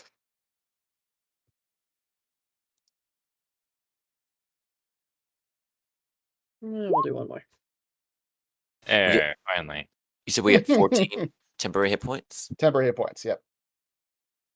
Close enough. But you have to listen to Valravn Every word. workshop the story of the fight you guys were just in. Mm. It's pretty obnoxious. Can I go ahead and roll for my MVPC thing from last week? Oh, sure. Yeah. Good time. Yeah. Oh, that's convenient. There you go. Who's grabbing the potions, by the way? I don't need a potion of cold resistance. Yeah, greater healing and cold resistance, what you guys find. I mean, technically, I have cold resistance until I take a turn again. It probably has a duration on there that's less than an hour, I would assume. I mean, if no one else grabs it, I will take the potion of I greater will healing. love that. That one. You can have it. I mean, I was just like, no one else is going to grab it, but you're in the front line more than I am. Yeah, I'm halfway in the front line, so Yeah. More often than me. waiting. Wait, so which one did Thimbleweed take? The greater healing. All right, I'll take the resistance one.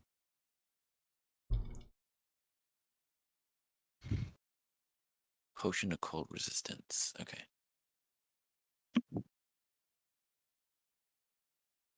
When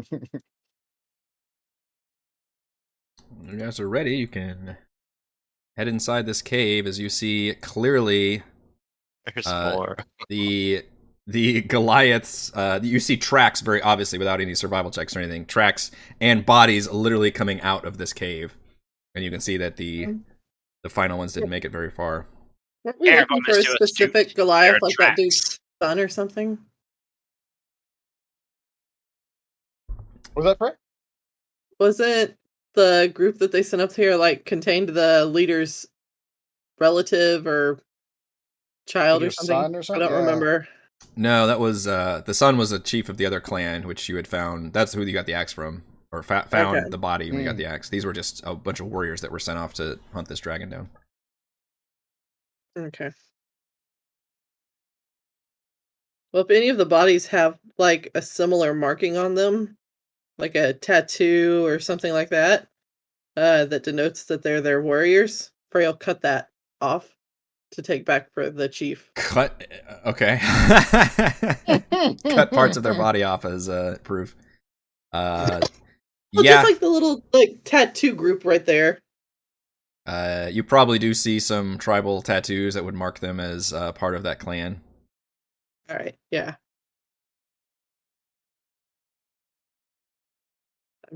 Pull up on fingers again.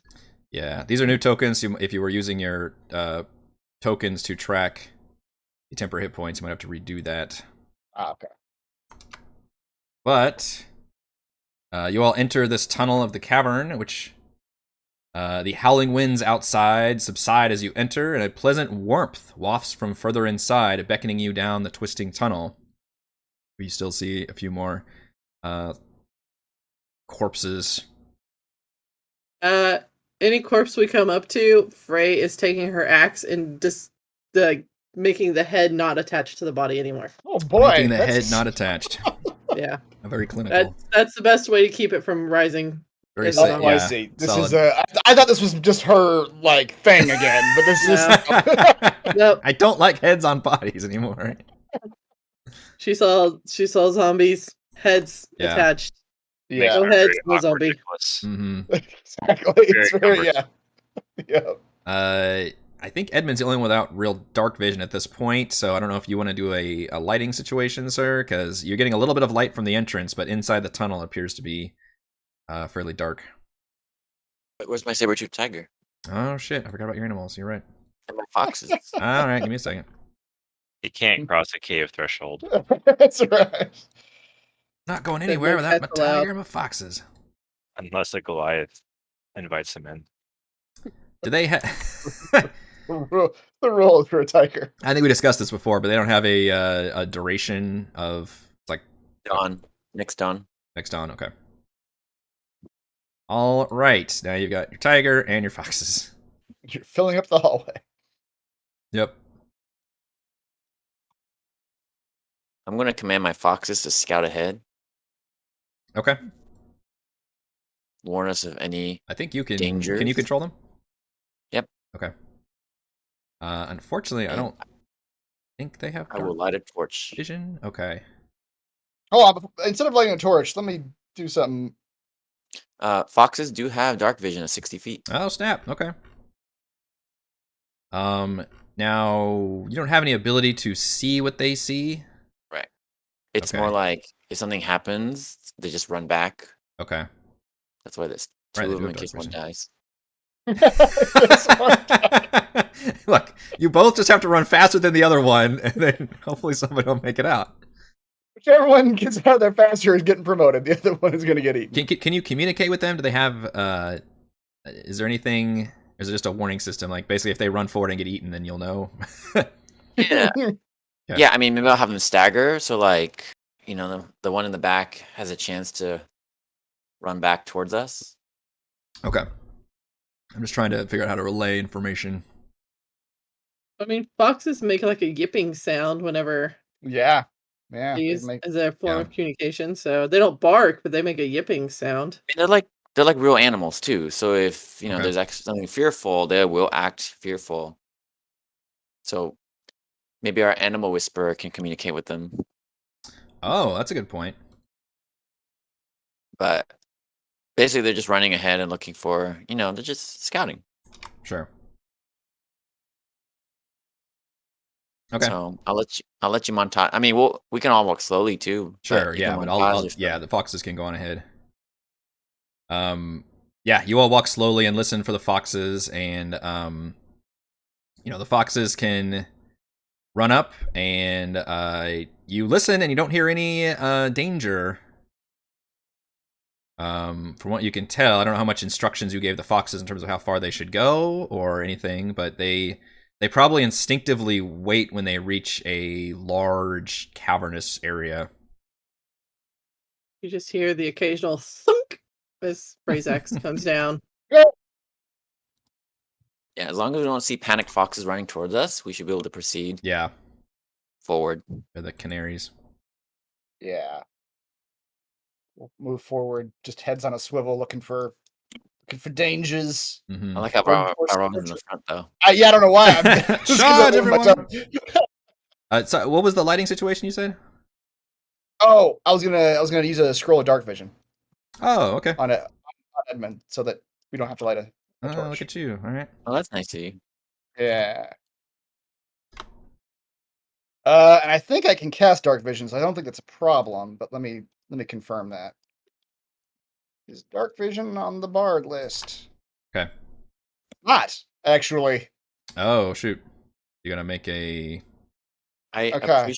I appreciate you, and I see you are having some trouble. So I just Just take it off my hands. no, I just kind of transmute to my minute or glasses a little bit because I have dark vision. Oh, he can just cast it. Okay. I mean, you could let him do it and save you a spell slot if you want him to try. I can just give this to you, and you could use this to save That's yourself true. a Yeah, spell you slot. could. Yeah, if you want to just take the scroll, you could just cast it and save a spell slot. Oh, that's true. Yeah. Since you're able to. Yeah, I'm just gonna give this to you, and Oh, thank you. I knew we'd figure this out. Just for flair, I'm going to do it to my minute glasses, like tapping your glasses, turn them into things. or my eyes and minute seeing glasses lens. They turn into the Jurassic Park. Like, yeah. goggles. Are they heavy? Then they're expensive. Put them down.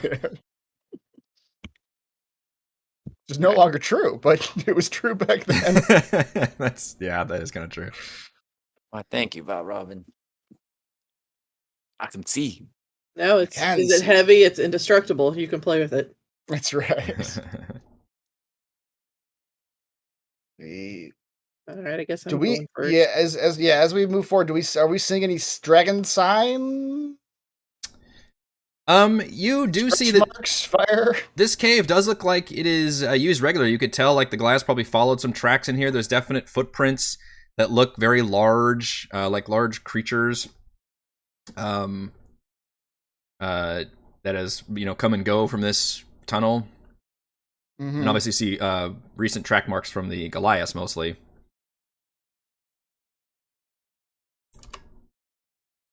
The tunnel opens into a vast cavern dominated by a large pool of bubbling water.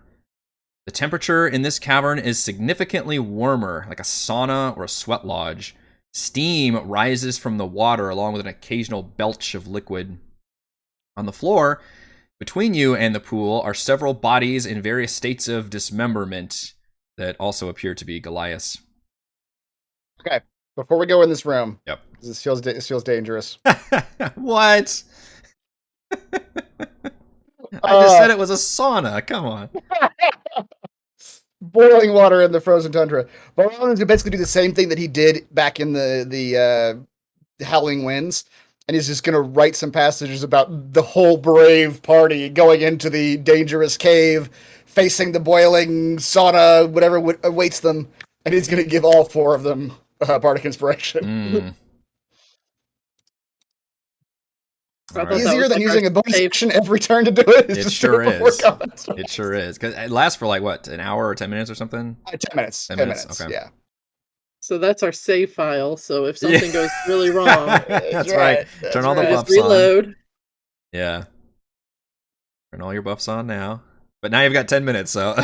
That's right. Now we got 10 minutes. We got whatever's going on in here. We got to figure it out in 10 minutes. I'm trying to figure out how far you guys can see. Just to the northeast, you can make out bones. Oh. Frey's going in. Yeah, you can see the foxes feel uneasy and they don't want to enter this area. But well, you're not. Foxes are stupid. Foxes Stupid fox, what do you know? This one doesn't have a head, so therefore there's nothing to take off. Is this just design, or are those like boulders or something? They're kind of bouldery, but we're just gonna say it's just same as the floor. Yeah, I can see you pinging. There's nothing terrain about them. It's just flavor. It's just a floor. But now that you're more into the room, you can see that to the northeast are what look like dragon bones, like a skeletal version of a dragon. Uh-oh. A bone dragon? Yeah, this is an undead creature. It just appears to be a pile of bones. From this distance, Cannonball! without going any closer, can we see if these are like old bones or if whatever this thing is died recently? I would probably require a more closer Okay. inspection. I'd like to analyze the bones from 40 feet away, please. Is there a pebble or a rock or something around me? Most assuming so. assuredly, you could probably find something. Yeah, there's parts of Goliath corpses Frey Wait, has I a saw- rock at it. at the The the pile bones. of bones. Okay. Yeah, It gives off a crunch sound. but it doesn't move. It does not move. It's dead. Okay, one other thing before we get. Well, no, no. Yes, I do still have it. Robin's also going to write some words about detecting the presence of magic. Hello, guys. I gotta write another poem. Another passage. I gotta write a poem before I look at these bones to get my courage up. Right. Yeah. So I've got detect magic on. Now. Okay. Detect magic seems completely quiet right now. You do think you detect magic coming from a pile of treasure. There's a pile of coins glinting on the other side of the dragon skeleton, though. And what look like little bits of gems and jewels. Kills a freaking dragon and leaves everything else. Dead one. Yeah. And could this possibly be the same dragon we're here to kill? Obviously. It seems odd. They didn't describe the dragon attacks as happening that long ago. Do I see any like obvious wounds or anything on the skeleton? Like, because you can see like bullet holes and things like that and bones and stuff. Sure. Like, is there any? You can do investigation or medicine Oh Jesus! as you analyze the bones. Nah, I see shit. Get your forensics on. Mm-mm. It's a bone. Yeah. Well, I'll also try, but I'm probably also not. Yep. Yep. It's Vote on Frey, not the ones to investigate the scene. you think it's a dragon bone? I don't know. It could be anything. Say medicine. Yes, medicine.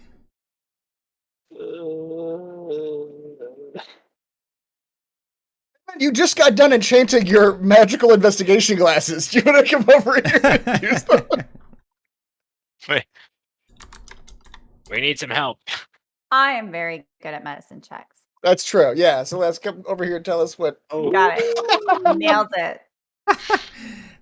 You guys are all struggling once again with a relatively simple forensic analysis. Bones. Trying to figure out, they did not, they should have sent a science team. Pointy. Oh, Edmund, though. No, what? Same thing as last time. The last person to walk up is the one who just knows the check. Cinematically, what happens is Edmund is analyzing these bones, and all of you are glancing and very excitedly watching what he has to say. And Edmund, you determine that this creature has not been dead very long at all. And in fact, you can even see scorch marks on the bones, like deep, terrible burns all over it. It looks like it has just recently been killed. And as you make this pronouncement, you all see very cinematically rising up out of the pool is a monstrous creature that looks like an insectoid serpent with a large, like cobra-like fin head all along its body and huge bug eyes. And then how gratefully do you want to sleep on the couch tonight with something that you said has a cobra-shaped head? How much detail? It's a little detailed. And a second one rises behind that one. Bug and snakes. they scream a terrible careening cry. And I'm going to need some initiative, please. 6 more beer. Dragon is dead. We can go home, fellows. The good news is, Yep.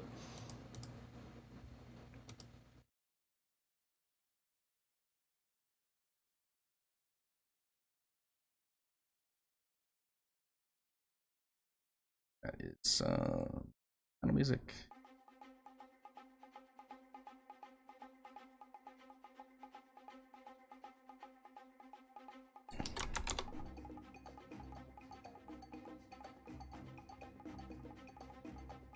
Oh, one of them's going pretty fast. God, Frey, how are your initiatives always so good? Is that a Yeah. thing you have? I just haven't. You're just rolling eyes. Yeah.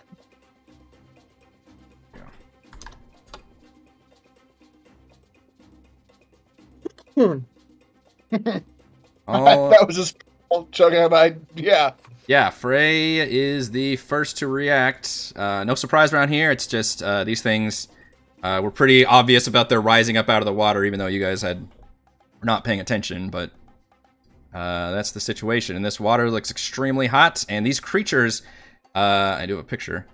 They have spines all along their back that appear to be glowing with like an inner light.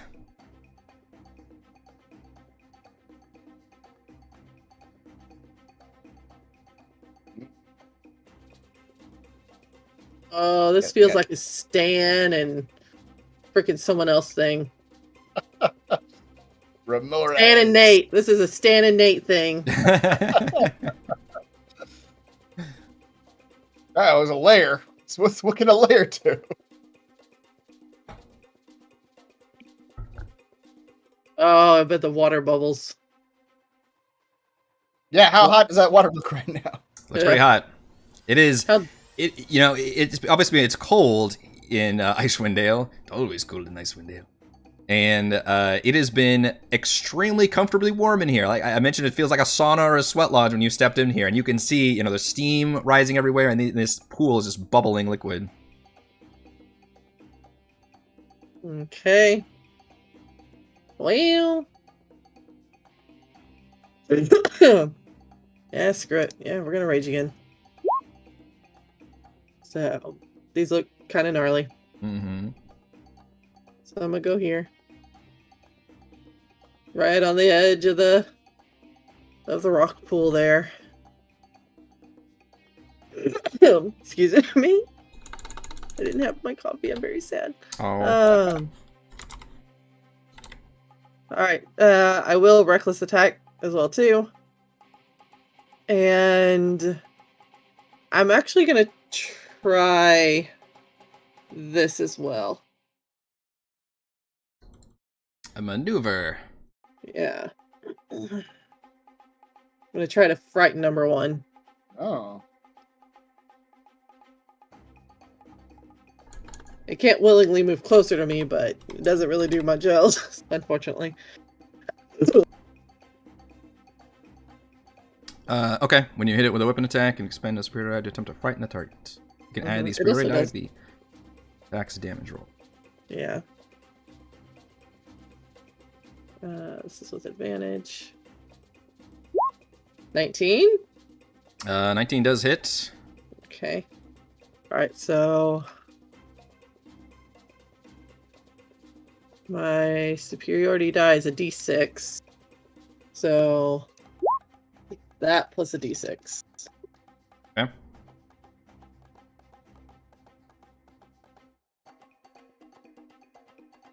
Plus 3 more, so 18 total for that one. Boy.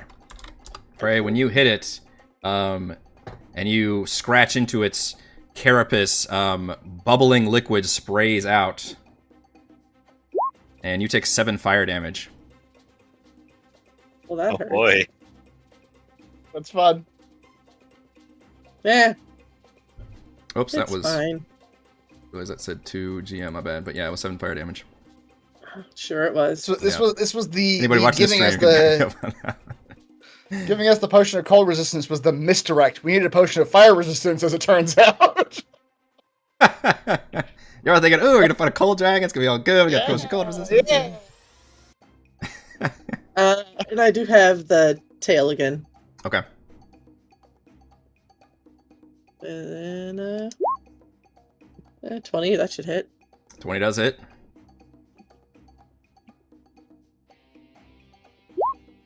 For 19 Oof. more. Jesus. Okay. That is max damage for the. That was good damage. You take another 8 fire damage as the fiery liquids spray at you.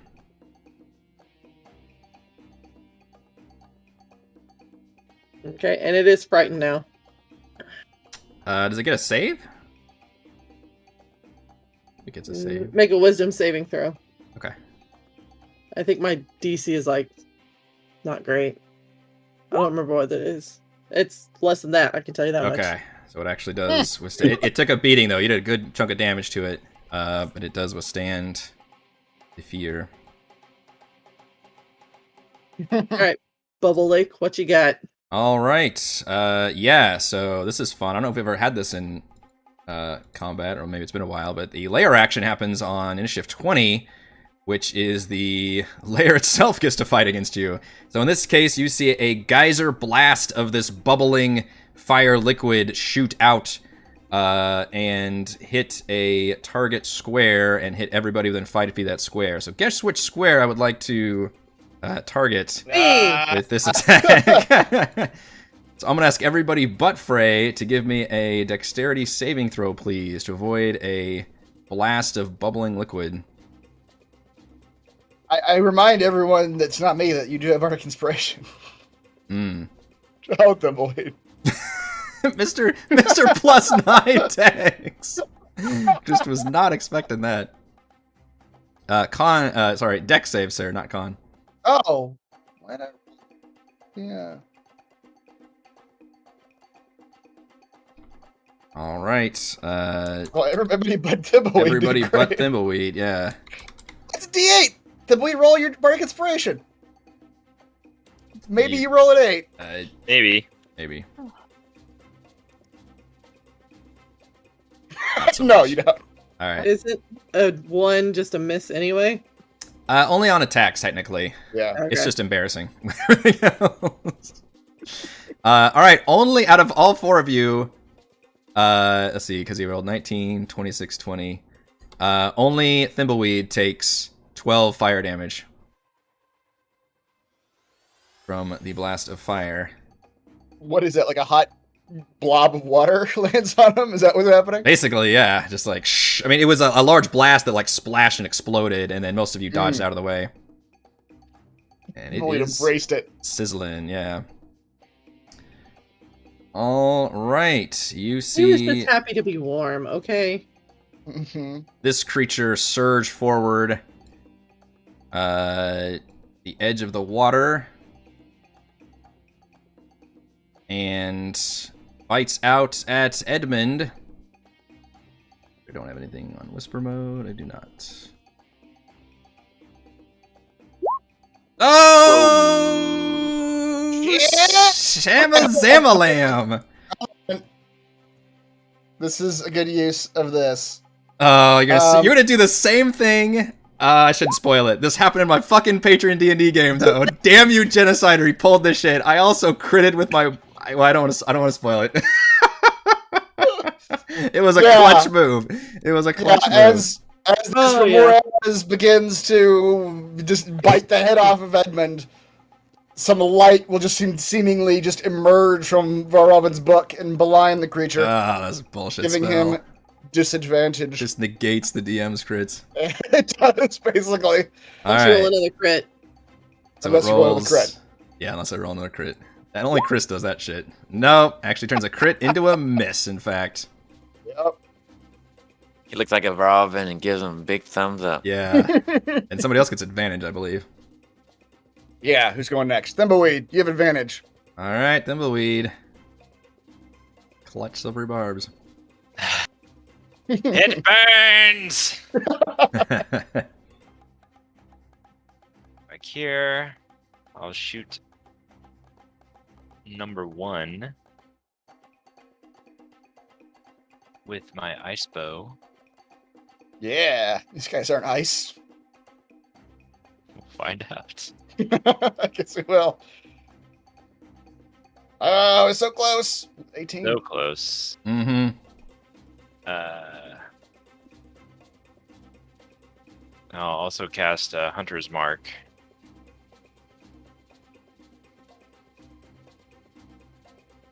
This was on which one? Sorry.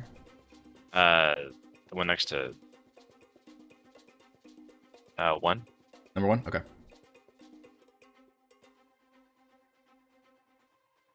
For 16 damage. Oh yeah, weren't you right here? Huh? Oh yeah. Technically, we were adjacent to it, so I could get attack of opportunity. All right. Well, in that case, You want to rechange? I will rechange. Rechange. I'll attack with vigilance then. Okay. Mm. Quick load that maneuver. Yep. Save file. Mm-hmm. So, all right, and also I'll do favored foe on him, and cast Hunter's Mark. You still have the advantage because this is your first attack. Okay.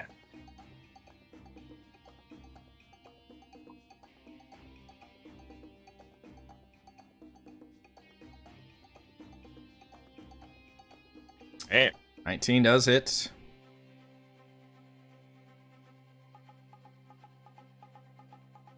Or I guess I should wait and see. Did you guys add the Hunter's Mark up there? sure. So 6 plus my favorite foe. I think of the D6. 20 damage. Does favorite foe also take a bonus action, or is it just a free action? That's a good question. We had a lot of talk about the action economy for you guys. I don't know if if you can do both Hunter's Mark and favorite foe in the same round. I don't. It just says when I hit. When you hit a creature with an attack, you can call on your mystical bond. Yeah, it's one of those when you hit abilities. It doesn't actually require any action at all. Oh, from what I'm reading it. Yeah. Yeah, so stop trying to guess take our that shit away is- from us. It does use concentration, so I'll ignore that too then. I Oh, won't do it that, uses concentration. Oh, okay. I guess. And Hunter's Mark also? I don't know. It just says. It says you. I'm not sure how they phrase it. Oh, until you lose your concentration as if you were concentrating on a spell. Yeah. And say it does. It doesn't say it requires concentration, but That it I says, feel Right. like because you've been doing this whole campaign, like that's crazy. If this, I feel like favorite foe would not be nearly as good if it couldn't work with Hunter's Mark. Yeah. yeah. So I'm gonna ignore that part of it because I don't. And I'm pretty sure when I played a half ranger, I definitely stacked those two. I think. Yeah, it doesn't say like you're concentrating on a spell. Or no, it was just Monster says Slayer I like was stacking. But anyway, yeah. you have Lose your concentration as if you were concentrating on a spell. Yeah, that's a weird one. I don't know. But that's Yeah. fine. We can allow it for now. All right. So 20 damage. Right. When you hit it with a melee attack, however, it does spray you with 7 fire damage. Okay. No. Okay. Yes, and also. okay. Sorry, I meant to. And I'll disengage with it. I'll move myself 5 feet away. That's with my swarm. That's after I hit it, though. Okay, I gotcha. Yeah. So 7 fire damage. Yeah. Okay. So I'm 5 feet away, and I'll move back here, and then I won't attack again. Or did clarify that you cannot use both Hunter's Mark and Favored Foe at the same time. Really? Mm-hmm. Okay, it was Slayer's Prey that I was using, not Favored Foe, but that's... Yeah. Okay. He says whether you're concentrating on a spell or something else that requires concentration, as if it were a spell, you can concentrate on only one thing at a time. Okay. I guess Favored Foe is meant to be like a free version of Hunter's Mark then, and then Hunter's Mark is the better, maybe? Yeah. So. Alright. That's new. Edmund. Starting right next to one of these frighteningly large monster insect creatures. So they're standing on some bubbling hot fluid. This one's probably partially on land at this point, but yeah, the other one's like half out of it, basically. They seem undeterred by the heat. Okay.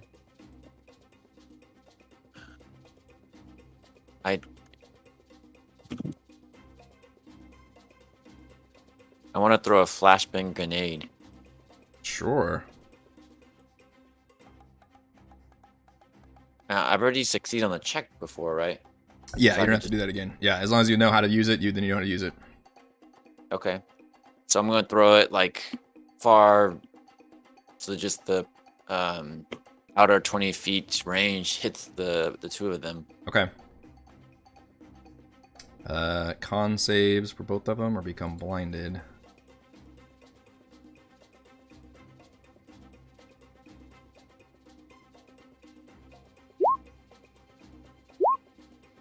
Alright, the first one is blinded, the second one is not.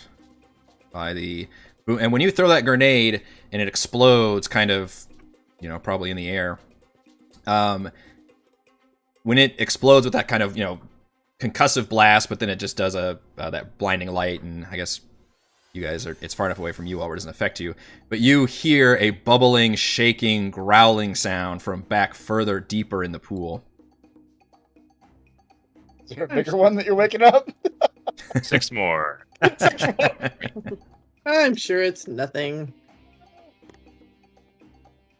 Can I stand there and be okay? Yes. I'm gonna command my saber-toothed tiger to step back a little bit so it can run forward 20 feet to pounce. Can I stand here? No, because Celeste's in that spot. Damn you, Celeste. It's still getting a little too crowded. I'm running away. Yeah. All right then.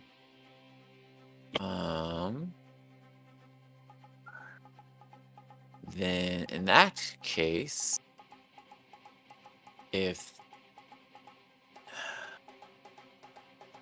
anyway, I can do a leaping pounce and like bounce back off of it. No, you still need a place to land. I see.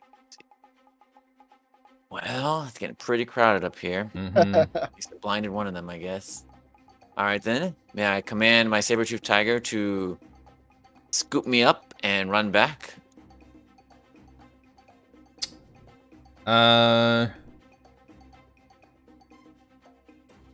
Bonus action, can it scoop you up and run back? I guess it could grab you. That's its. Cause you can command as a bonus action to do actions and move. Yeah, I guess so. Right. I can have him do something. Yeah. Yeah, that's fine because it can use its action to basically do that. Well, no, because it's still pulling you away from the Remoraz though. Yeah, Yes, I but think you would still I am trigger not that type of moving opportunity if you on did my that. will. Do what? I am not moving away on my own will. It's the Thimbleweed bug argument of like the whole point is to move him out of the way without being his ability. or Sure, his yeah. movement. Well, what would how it happened is that probably the tiger would trigger an attack of opportunity. All right, fine. How about this? Can I stand here and be safe? Oh, like on the little bit. Yeah, I would probably oppose disadvantage on the attack if because you're trying not to fall into the water here. All right, Well, fine. but he's blinded, so it'd be normal. Blinded. Yep, you're right. So I'm gonna make him run to here to pounce. Can I do that? I'm not gonna let you pounce because there's that cliff right there. He would absolutely be like running into the water. Fine. Oh, ignore that. Sorry. 19. 19 will hit though. Well, slashing is very solid, but of course the tiger does take 12 fire damage in return. Wow, Max Max fire damage. Okay.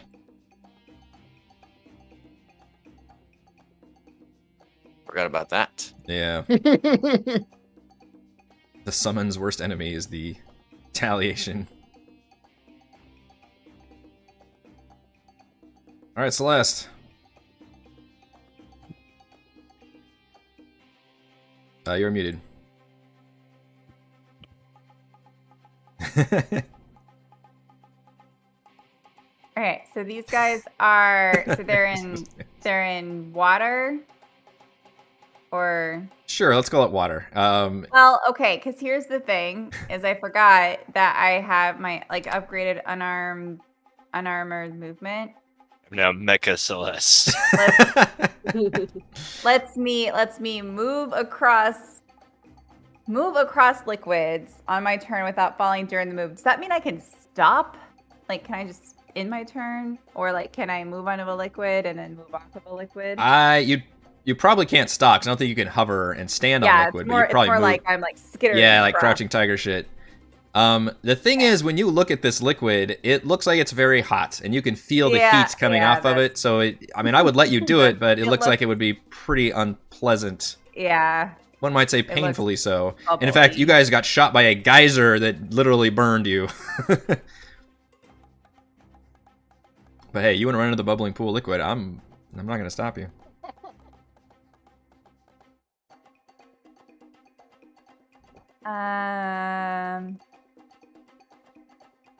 All right, I'll come over this way then.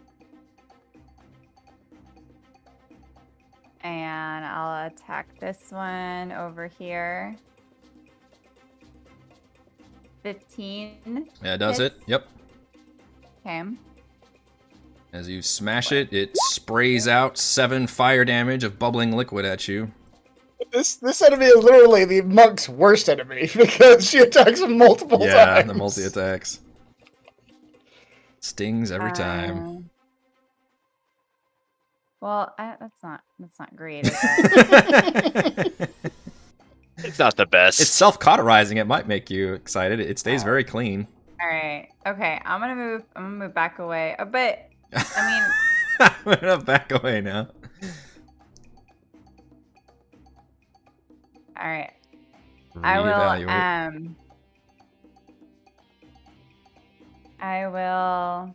You could I guess punch like the inside of his throat, do damage to your fist and its throat. for my extra attack, I can do my radiant sunbolt. There you go. There you go. I'll Yeah. attack the same one, the one on the right. Okay. And Liquid sprays out, but does not hit you. and then I'll spend How much a liquid key- are in these things? It's just nothing but liquid in there. Just Part pumping. camel? Oh shit! Do-do-do-do-do-do. We need to get more crits, folks. We're at 18. Two Oh more? man, I know. that's a hell of a radiant sunbolt. 17 damage. And then yeah, okay, that's it. 17, for 7, yeah, 17 is really good. All right, and you're able to move away because of the mobile feat. All right, this one is blinded currently. I believe gives it disadvantage on its attack, which it will attempt to disadvantagedly attack Frey with its large maw. 18. It does hit.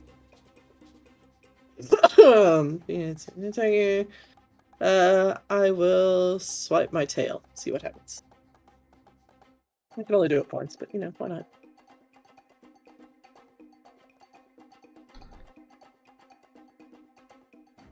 And you miss. Nice. All right, you're able to. Oh, thank you. I mean, even with advantage, That's it would have true. been 19. And yes, so you still missed. That's correct. Yeah. So technically, he had. It would. Well, it wouldn't have been advantage. It would have been the Just a first straight roll, which roll. would have been the 19. But Yeah. yes, the 5 still makes him. Yeah, still misses. Still misses. And Was that your bark or is that your tail? That was my tail. that was the yeah. And then it gets to repeat the blind save at the end of its turn. And remains blinded. Crashing up from underneath the pool, the bubbling liquid just bursts open in a sudden roaring scream as you see a much larger version of these creatures emerge from the bubbling pool and appear very pissed as it sees the little ones getting beaten up. You found He's lava. home. Yeah, Mom is And home. it crawls very angrily and frighteningly halfway onto land. scattering these coins everywhere. Is it Frey's gonna very excited. give his kids a stern talking to? That's right. That's right. I told How dare you. bug those. These adventurers are just trying to pass through our yard, and you gotta give them shit. And it is so large as a No, 10. that's closer. It has a 10-foot range.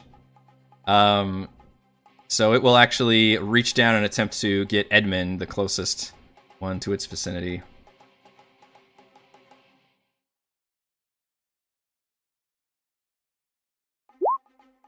A 24. Yikes. Plus 11. Mama don't play. This gaping maw comes down, Edmund, and does 40 piercing plus 12 fire damage from the heat of its jaws, and it literally just crunches you inside of its jaws and grapples and restrains you in its mouth.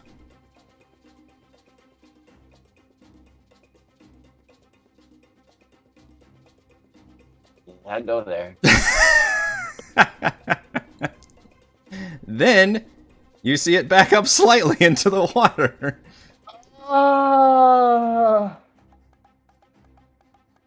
Should we have just left? Edmund, We made a joke about it earlier. I feel like my Robin's like the instinct was solid. The dragon's dead. We should have just left. once you see that something killed the dragon. So Edmund is currently in this beast's jaws. And then it's Valravin's turn. Wow. Yeah, we should just go. It's gonna be busy with Edmund for a hot minute. Can you dimension door him out? No, I'll just leave him. He's gone. I mean, He's gonna buy us at least one more round. so he hasn't backed up in underwater yet. No. He's still backing away. Right, it did take a lot of its movement to get up on the land and do the attack, but it looked like it was backing up.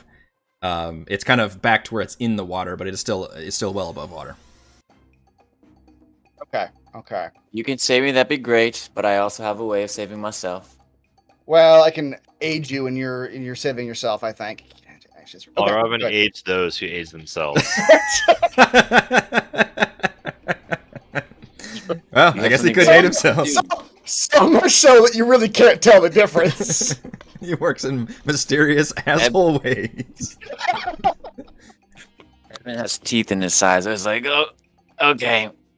Yeah. As it's backing up, Robin's furiously writing about this giant creature that has plus The size of its jaws! Look at it!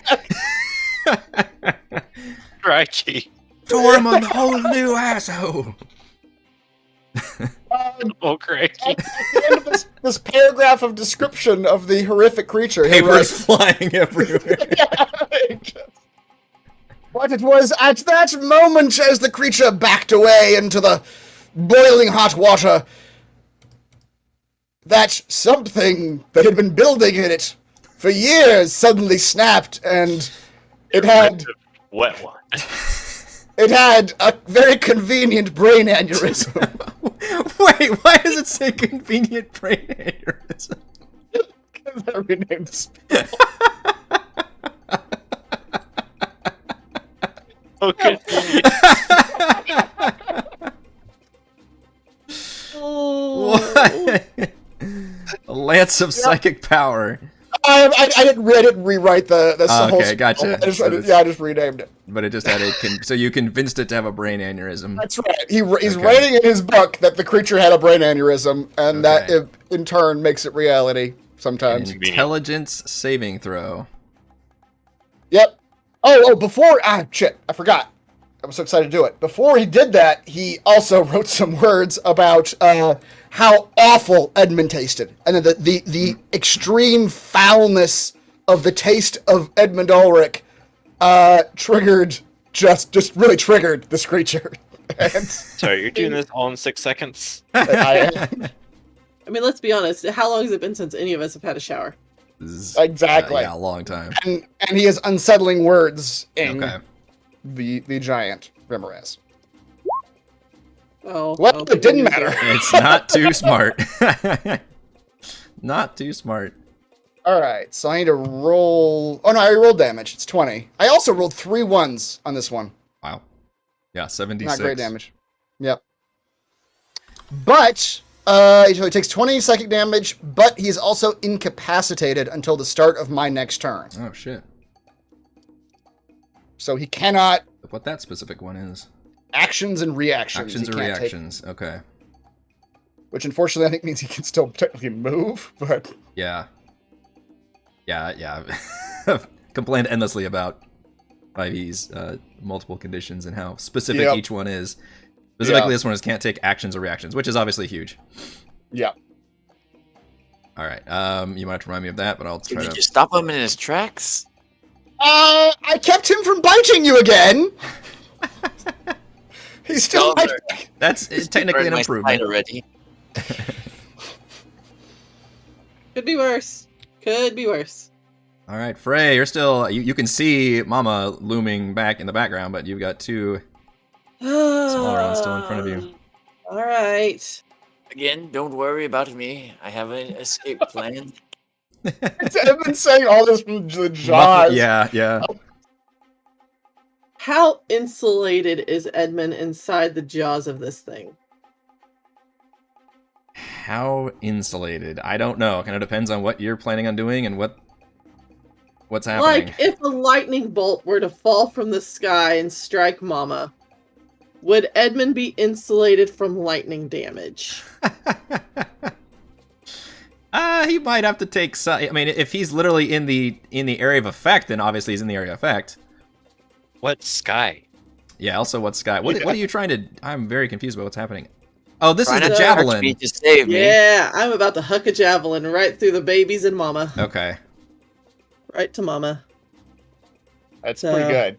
Yeah, Well, we're I gonna think aim the- for Mama's, like, the torso-ish area. I think if I'm remembering correctly, the lightning only arcs between the javelin and you.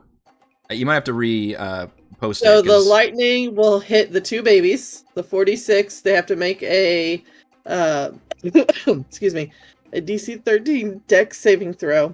They'll take half damage if they make the throw, and then when the lightning bolt turns back into a javelin, hits the target, it's a ranged weapon attack. On a hit, the target takes damage from the javelin plus 46 lightning damage. So everybody getting some lightning. Everyone's hair is about to go real poofy. Yeah. It says each creature in the line excluding you and the target. Yeah, Must make- but just finish reading it. Come on, do what a Chris does and don't stop reading. All right, each creature in the line excluding you and the target must make a DC Oh, 13 stop. Dex save, taking 46 lightning damage on a failed save and half as much damage on a successful one. Okay. The lightning bolt then turns back into a javelin when it reaches the target. They make a ranged weapon attack against the target. On hit, the target takes damage from the javelin plus 46 lightning damage. Okay, in that case, then no, because Edmund is not in the area of effect of the lightning arc. Lightning effects. It's just the spear itself, or javelin, I guess, doing the lightning damage to. The Mama. Yeah, just part of the damage the spear does. So no, he's not gonna take that damage. Okay, good. I'm just trying to make sure I didn't kill you. Which So will he's 19 shot hit shot Mama. you with lightning before, so it'd only be appropriate, I think. Yeah. Does 19 hit Mama? Hang on, I gotta do a little. Zzz. A 19 does hit Mama. Okay, good. So the 2 babies need to make their saving throw. Okay. Does blind affect this at all? Does not affect saves. Okay. All right, this is a Dex save of 13. Can you go ahead and roll the damage, because the way I do this, I have to put the damage in. Okay, 14. Save on half. All right, they both make the save, but I guess they're taking half damage. Yes. Okay. Apply damage. That's such a This cool is what thing. Mama will take. You ready? Yeah, and hit the javelin takes damage from the javelin plus 46 lightning damage. Yep. So 18 lightning, 8 from the Boy. javelin, 2 from my rage. Okay. And there's no save for her. 28. She just straight up takes it. Right, because that's just the attack roll. That Yes. is a cool use of that ability. Yep. Yeah, so Edmund, from your point of view, you see just this lightning bolt arc through the other Remorazes, and your heart skips a beat for a second as you see it hurtling towards this lightning hurtling towards the Remoraz that you are currently encased in their mouth, but then it turns back into a javelin, just plunges into Mama, and just zaps her a bit. So that was my first attack. Sure. For my second attack, can I pull out a laser pistol? I think so. We don't have any fast and hard rules about switching weapons mid-attack. Okay. I wrote down that both of them had the same damage. I hope that's alright. I do know they all have very specific amounts of shots, so I hope you can... Yeah, I wrote Okay. that down in the description. Okay. As long as you keep track of that, then I got no problem. Yeah. There is a rule about using ranged weapons while in melee combat, right? I'm shooting Mama. Right, but you're in melee with the other two. It doesn't come up very often, but... Help me out here, chat. You all would be able to tell this more than I. I don't know, I don't use ranged weapons very often. I know, yeah, it doesn't come up. I feel like if you're in... There we go. Range attacks in close. Yeah, Just took there me to is. the entire... You have disadvantage on the attack roll if you are within 5 feet of a hostile creature. Okay, You can thank see you. it. Yeah, that's fine then. Okay. I mean, the 19 would have been disadvantage for the other one because I accidentally rolled it Right. twice. So in that case, then I'll just hit number 1 with my axe. Okay. And I get advantage because it's blinded. Yes. Oh, right. Should have been disadvantage on the javelin, but yeah, you roll 19. I rolled a 19. We just said that. Yep. 24 does hit. For 16. Okay. That one takes a nasty slice and just screams out in pain. Are these little ones looking damaged right Oh, now? yeah. Very much so. Yeah. Okay, The okay. one that Frey just attacked looks like it is just oozing blood. Oh, sorry. I need to spray you with fire also. Of course you do. Yep. I'm going to use my reaction to half that. Okay. Nope, I rolled the wrong one. Sorry, that's why it's doing more damage. It's this. You can still use it. Yeah, this is the damage. Okay. The young ones have less damage. Less hot blood. Less hot blood. What's your reaction? Oh, is that you're using the axe absorb? Yeah. Okay. Keep up now, Bunzo. Come on. You guys got a lot of stuff, man. It's hard to keep track. Get some more coffee. Mm-hmm. Go have the cup I didn't have today. All right. On the lair, you see a cloud of steam begin to rise around Mama Remoraz, Who's twitching? which I would have had it just around earlier. But literally obscuring steam rises in a 10-foot radius around her, obscuring her from vision. Can you guys see this kind of aura? Yeah, it's Okay. faint, but yeah, I can see it. Yeah, I don't want it to be like super horrible, but yeah. Oh, that's actually worse. Now I can see it 'cause- less. Yeah, that's worse. Yeah, the other one's fine. We can see it. Okay, there we go. And that's what it do. So, is it like a fog cloud around her? Like, is that what's happening? Functionally, yeah. Yeah. Okay. Great. Yeah. Bye, Edmund. Bye, everybody. Goodbye. This one is going to attempt to bite at Frey. Were you recklessly attacking before?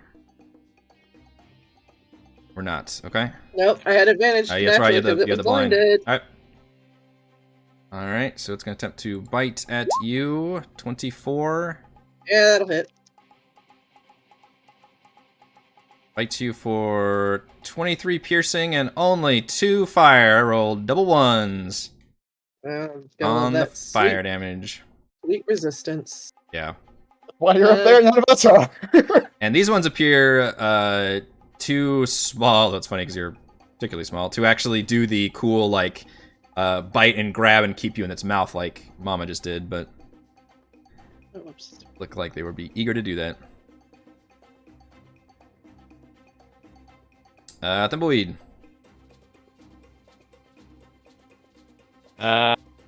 I will shoot at Mama with a Charlatan arrow. Okay, you have disadvantage because of the cloud that is currently, the cloud of steam currently circling around her. All right.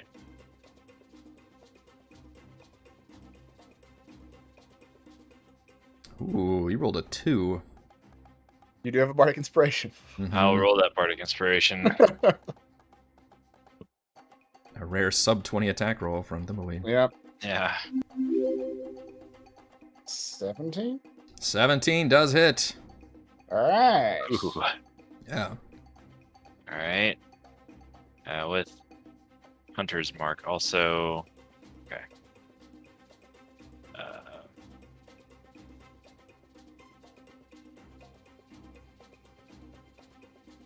23 damage. Wow. Nice. And that's the save on the Charlatan arrow. Oh, Ignore shoot. the damage for this one, but that's the. Okay. That's a wisdom save? Yeah. Did he? Oh. Ooh. Wow. Risingly wise, Mama. All right, I'll do it again. Rolled well.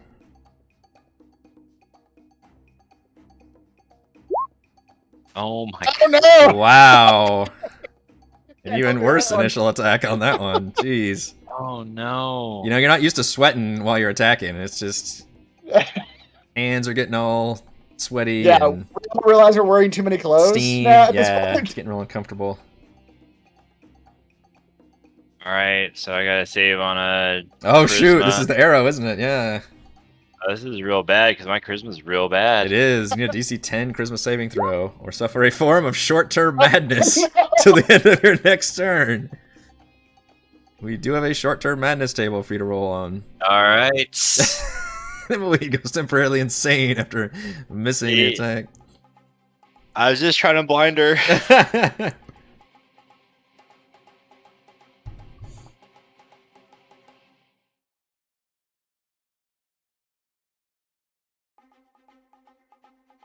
Oh, what is it? You should have a table if you can click on it. The short-term madness table. there's How do a- I display that? The On top your right, like the 3 lines.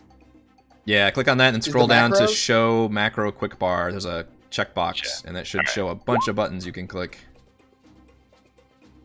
You become incapacitated and spend the duration uncontrollably laughing, screaming, or weeping Okay. until the end of your next turn.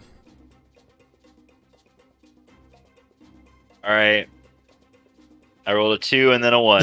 That's the only way. Yeah, That's how this happens. yeah. Alright. Which one is it? Do you laugh, scream, or weep after the madness overtakes you? Oh, I'm just screaming, Thimbleweed! Nailed it. Greatest of all He time! just gets eagle maniacal for like a full Yeah. round. Just- Ah! Edmund, you are currently grappled and restrained by this large creature in its jaws. You can escape as an action, or you probably have some other mystical means.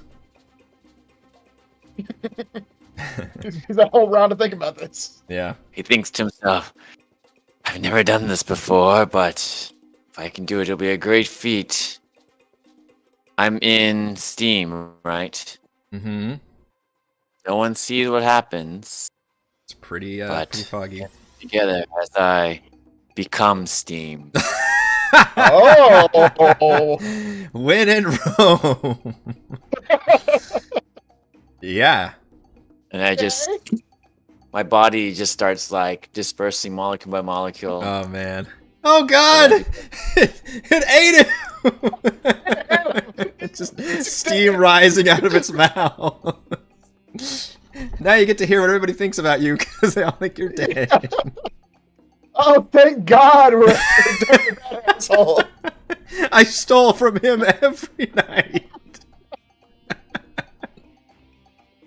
That he'd never leave. Alright, incorporeal. When in this form, the target's only method of movement is a flying speed of 10 feet. The target can enter and occupy the space of another creature. Target has resistance to non-magical damage. Has advantage on strength, dex, and constitution saving throws. I just start rising towards the top. You can pass through small holes, narrow openings, and even mere cracks. Which that is certainly going to allow you to escape. Mist form. That's greatness. And everyone just sees my saber-toothed tiger just stand still. Alright, Celeste. Are muted. Yeah.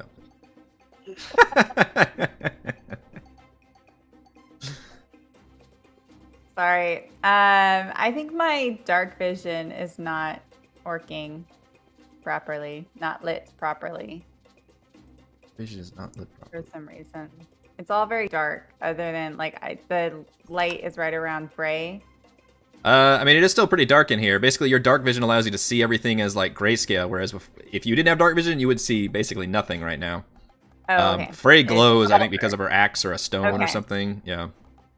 You guys, as far as I know, you guys have no light source. You're all using dark vision, which means you can all see, but it's still like grayscale to you guys. Yeah, I mean, but I've got dark vision. I can see all the enemies clearly. I mean, can you see all the enemies clearly, Celeste? No, it's I can. Oh, okay. I can see It's them. just all I think it's yeah. just I think it's probably the fact that Frey is so bright that it's Yes. throwing me. She Because, has some kind of It's like very hard to see the ones back there. yeah. I think she still has. I'm not sure. It's some glowing stone that she got back in like session 2 or something from Edmund, but Right. that was her one light source that she's had on, and I think that's part of her default token. But yeah, otherwise it is technically dark in here, but you guys can't see because of dark vision. It's my shining personality. Right. Thank you very much. Shining right. beacon around.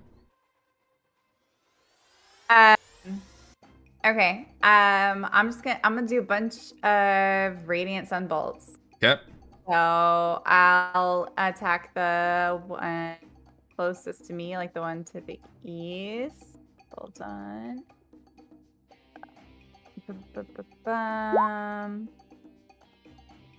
I still have a bardic inspiration. You sure Yeah. do.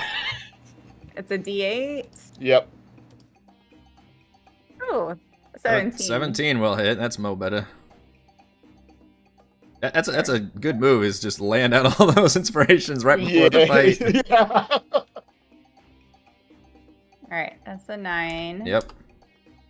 This is when your And then- subclass is really shining. Basically, when you can just straight up do your attacks without getting in melee range. Yeah, because Yeah. otherwise it'd be killer. You'd be taking like Yeah. 8 damage every single attack. Mm-hmm. All right, so that's another 9. So that's Yep. my extra attack, and I can spend a key point to do 2 more as a bonus action. Yep. Oh, nice. You don't have great AC. 13 is not Oh. gonna hit, however. Oh, okay. Sorry, I thought you were saying it. Yeah, you hold said on. Sorry, Yeah, you're like, yep. I- You're like, oh. I don't know if I was confirming something else in my head, but yeah. Hold on. What's the other thing I have where I can spend? I have the other thing where I can spend like a key point to make it better. That sounds convenient. That does sound convenient. I'm going to spend a key point to make that a 15. 15 does hit. Good use of that. Okay, perfect. So then I roll the attack. That's Okay. 5. Yep, I'll take it. Yeah, or the damage, I mean. All right, and then my last one. There you go. Wow, all 4 of these are hitting. Damn. That is a lot of damage. That was 18, 23, 29. Yeah, damage. 4 attacks, and because you're at range, you didn't take any. You see like that liquid spraying out, but you're not close enough to take any of that damage. Pretty good, and now this one is also looking extremely wounded and messed up. Screaming back at you.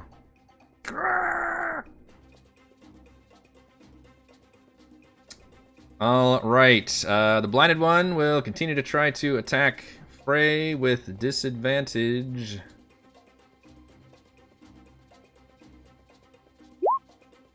$17 does hit.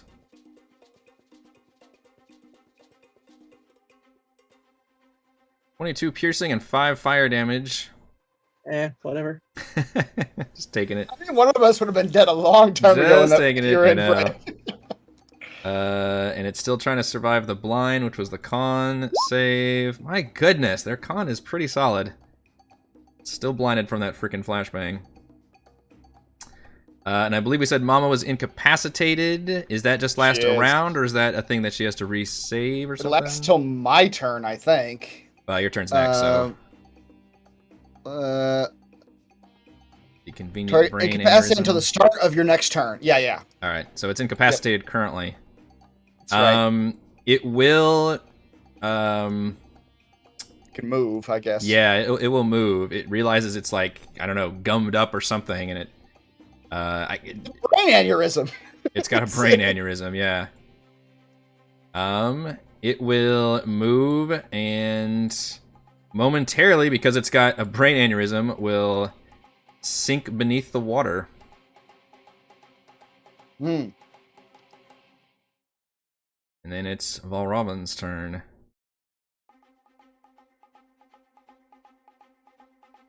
Okay. I was gonna do the same thing again to her, but she's gone now. She's gone. I need to roll some more crits. Yeah.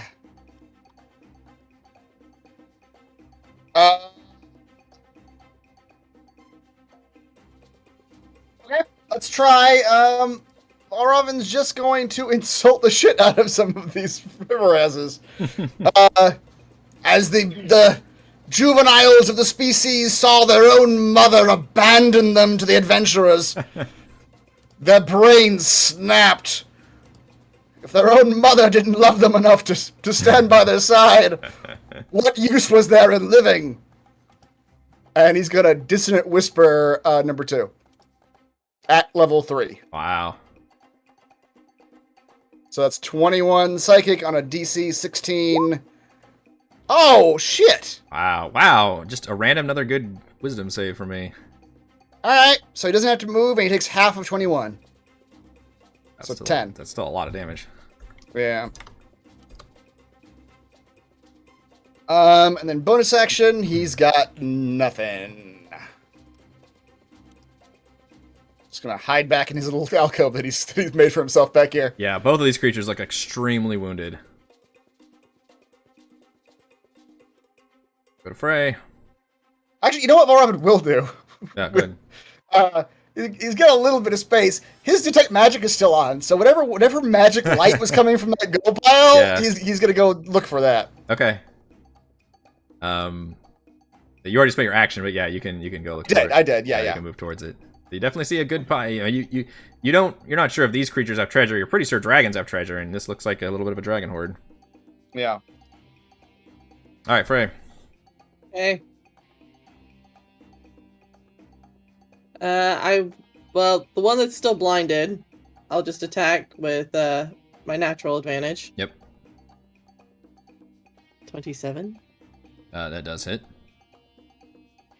for 11 damage. All right, you very satisfyingly slice and dice and take that one out.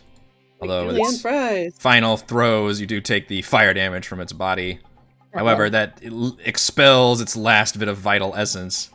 It screams off and then falls. She does a spinning cool pirouette move and recklessly attacks the other one because she doesn't have natural advantage on it. She can never attack without advantage. Yep. Ah, so close! Man, that's a lot of 19s being rolled, yeah. So close. You said you recklessly attacked, though, didn't you? So you get an advantage?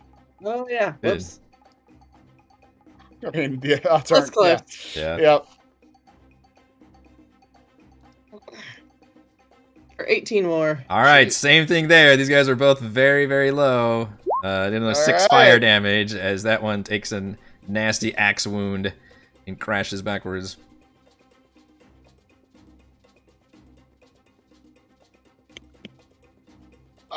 Is Edmund dead? I don't see him anywhere. Far as you know. I mean, if the fog cloud has dissipated, we'll has. see his cloud form floating. Would we know that was Edmund, though? I don't know if you would know that's Edmund. I don't think he's ever done that before. For all you know, that's a effect this creature does. Right. Just leftover steam. Yeah, turn him into steam. I mean, there is a lot of steam around, so if anything, he's kind of blending in. Well, darling, get what you want. Let's get the F out of here. Yes, I see some magical parcels here. One moment. Are we going to go after Edmund, or are we just You guys are still in combat, so... True, yeah. But right now we don't see anything, right? No, right now you don't see anything. You just know that big creature just dipped itself right below the water. Okay. My turn's over, so. Yeah. This time the entire... You can hear bubbling and screaming from underneath as these bodies dip down to the water, and these stalactites from the ceiling just start crashing down onto the ground. And I need... let's actually roll.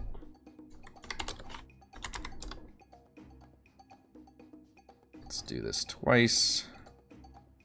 Bringing the whole cave down. They were load bearing. The cave down. All right, Celeste and Frey, I need dexterity saving throws, please.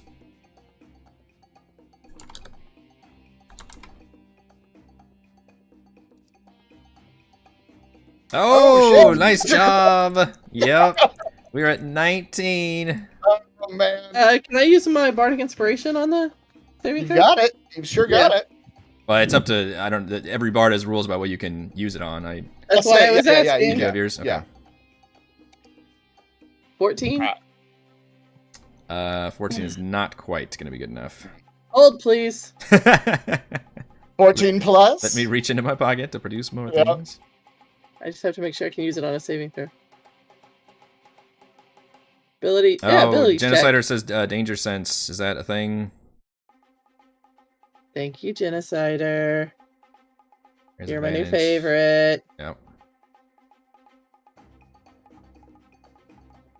Danger sense. Advantage! Danger. Get from danger. I feel like I'm in danger. This is the Rob Wiggum. I'm in danger. Well, a 14 plus a 4 is an 18. Yeah, now it's an 18. That is true. That is true. So Is you it- both is make it this. 18 better? Yes. Yeah. So you actually ignore that damage. I was already typing it in. So, the crashing stalactites. All right, that one is dead. We go to Thimbleweed. Thimbleweed is currently incapacitated and shouting his He's own screaming name, his name. screaming his own name. But that effect does end at the end of your turn. Over and over and over again. Yeah. I mean, is that any different than his normal? Never. Probably not. Although he's not attacking, which is yeah. Yeah, not but doing now I'm anything not else. firing my bow and arrow, so Yeah. that's how you know something's wrong. Yep. Then we go to the cloud.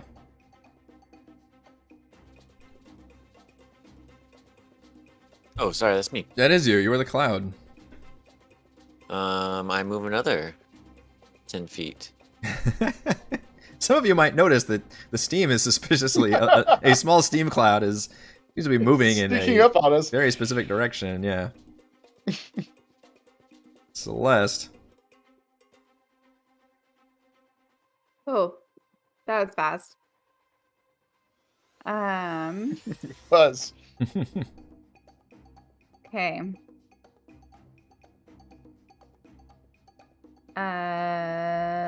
Okay, wait. So where did the other one go? Under water. the sea. Yeah, it's somewhere under there. We can't see it right now.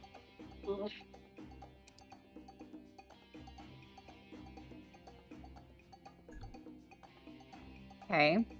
Yeah, there's not much we can do while Can I it's just just- under the water.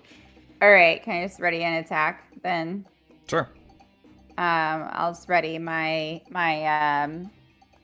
radiant sunbolt if it emerges. Okay. And it emerges. So you can go ahead and get that off.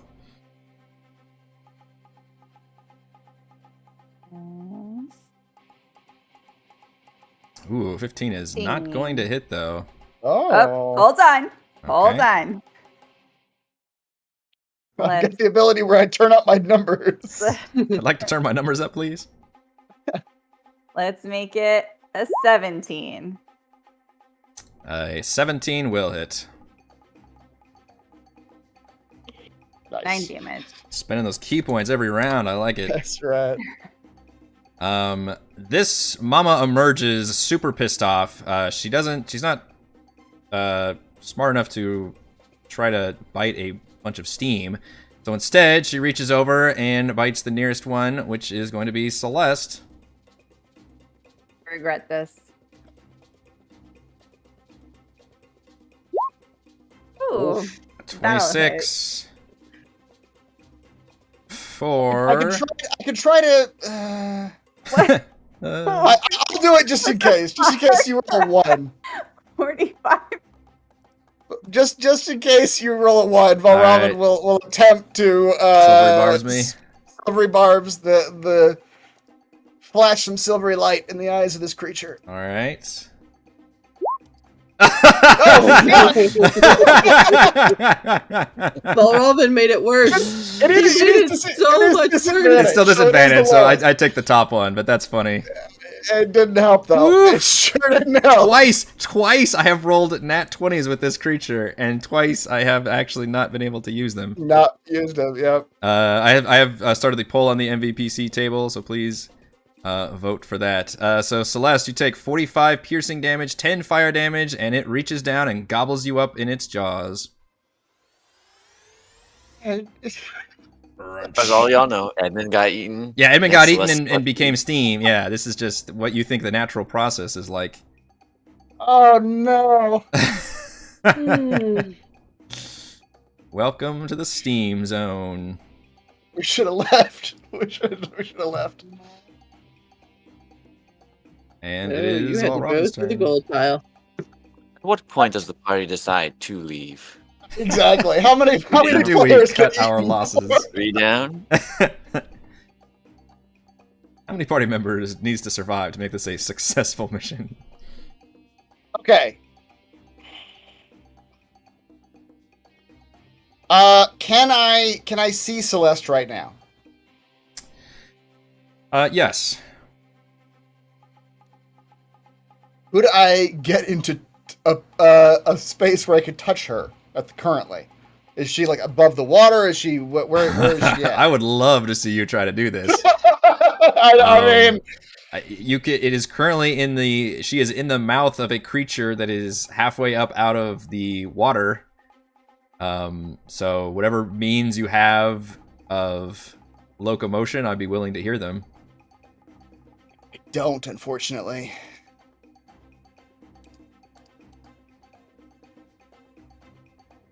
I could be real dumb here. I approve of this. That's right. Okay, so just so I get the biology right, it's the top of this creature's head. It's like a snake head. So it's like the top of this creature's head, and then like the nose, and then right below that is the maw where Celeste is right now, right? Yeah, I think snakehead is probably an apt description. Okay.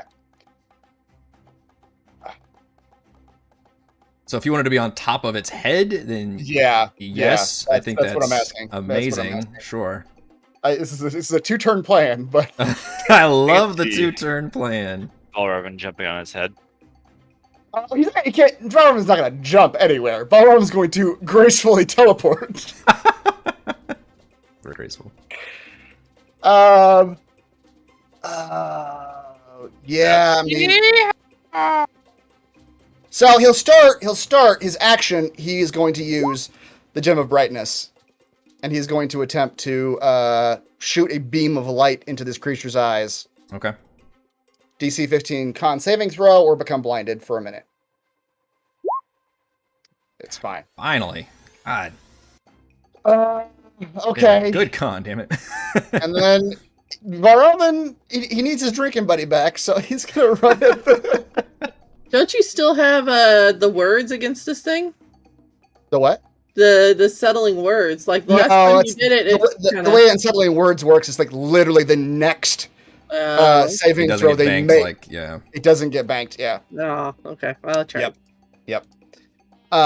Which is why it's always a 1-2 punch when I do that. It's like I always do a thing right after it because it doesn't really save.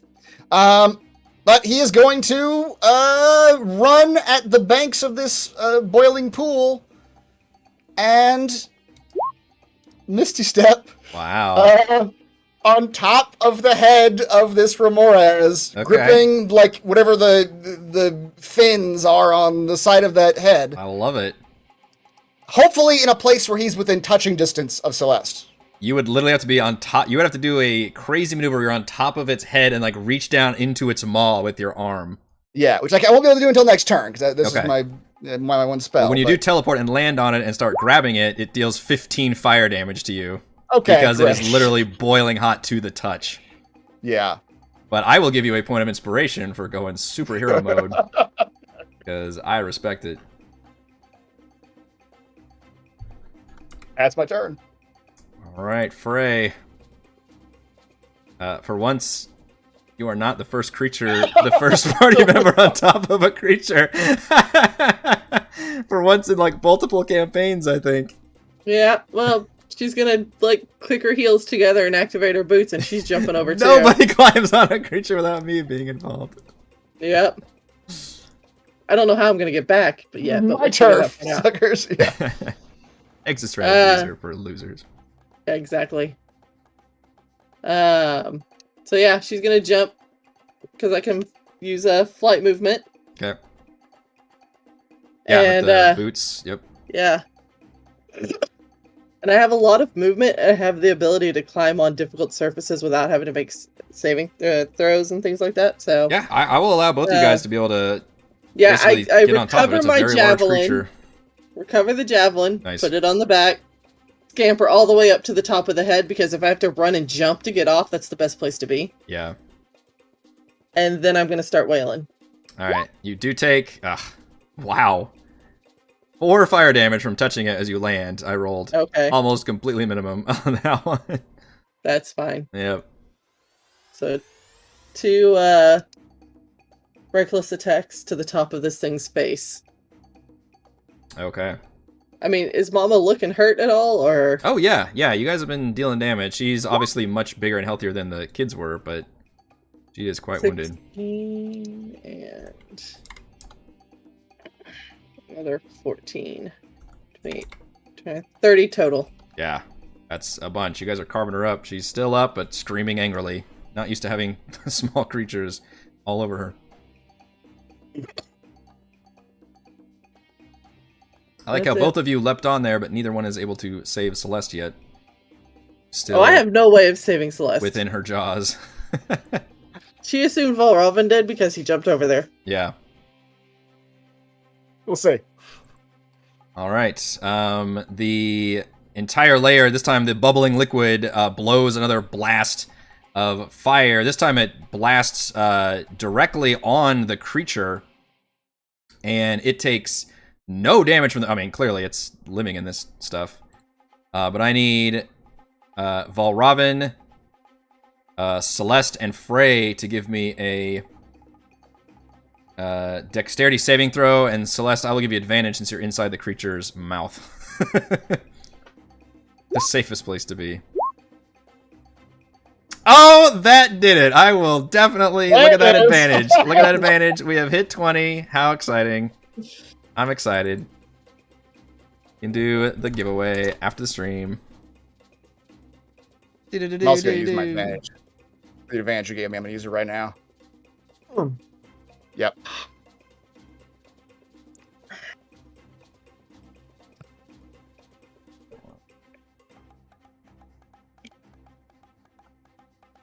All right. What are the total rolls? 21, 28, and 20. All right, you guys all make the save with flying colors. All right, Thimbleweed, you recovered from your bout of madness, and you see the entire rest of your party in very close proximity to this creature. 2 of them on top, 1 of them inside. Fire everything! Proudest moment, but And sir, now is your horses! chance to loot and get away. Is the cloud still around the... It is not still around. It only lasted the 1 round. I will fire my arrow. 25 does hit.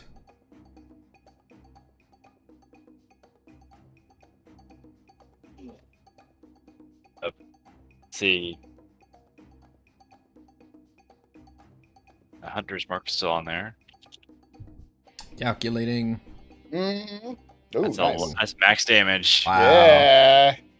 Across the Oh, board. That max is that damage. is across the board max damage.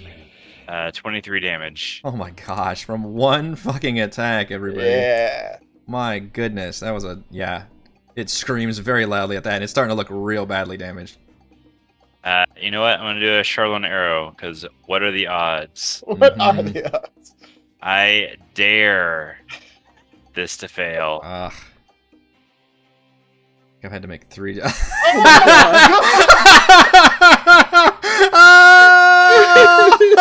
Oh, that's amazing. That is really good. That is amazing. Oh my gosh. Oh wow. Just absolutely misses with that one. So that's another charisma save. Yeah. With your excellent charisma modifier. Oh my gosh, Thimbleweed is just having a time back here in the corner. Oh. It's solid amount of damage, just going crazy every time That's it true. does. That's true. You did like fucking 30 some, yeah, like almost 30 damage with one attack. It's just that you're gonna go mad again afterwards.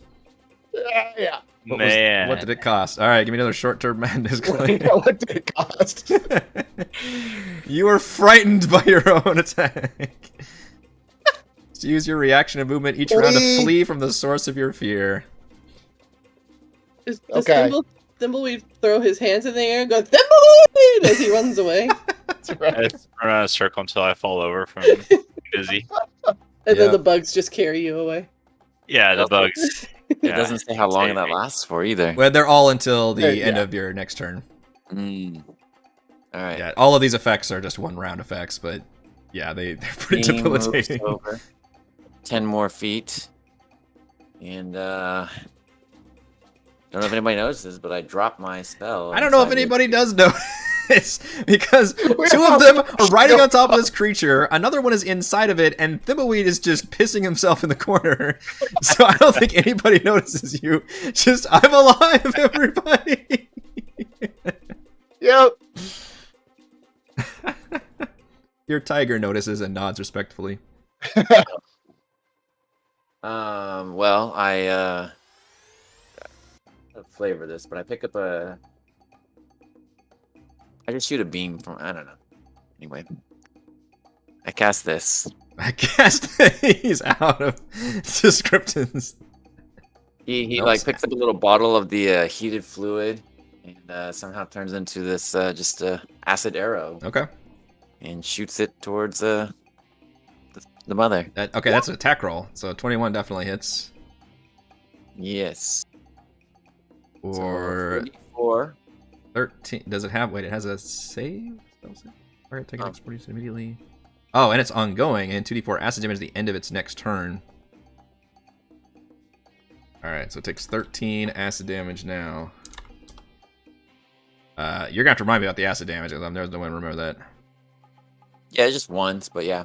Okay. At the end of its next turn. Okay, so that sizzles into it, satisfyingly, and it actually, like, recoils, because it's obviously used to fire, but that was not fire. Yeah. My saber-tooth tiger. Are those bodies still floating in the water? No, they've sunk down. I need to get them off here. Well, can't do much. Can't fly anymore. Yeah. That thing only lasted 10 minutes. Celeste, you are currently in the jaws of this giant creature, but you can probably hear your allies knocking it around above you. They are currently on its head. You can, of course, attack it from where you are, or you can try to escape as an action. It's an athletics check with a DC of 17. But you're restrained, so it'd be, I believe, disadvantage if you wanted to attack.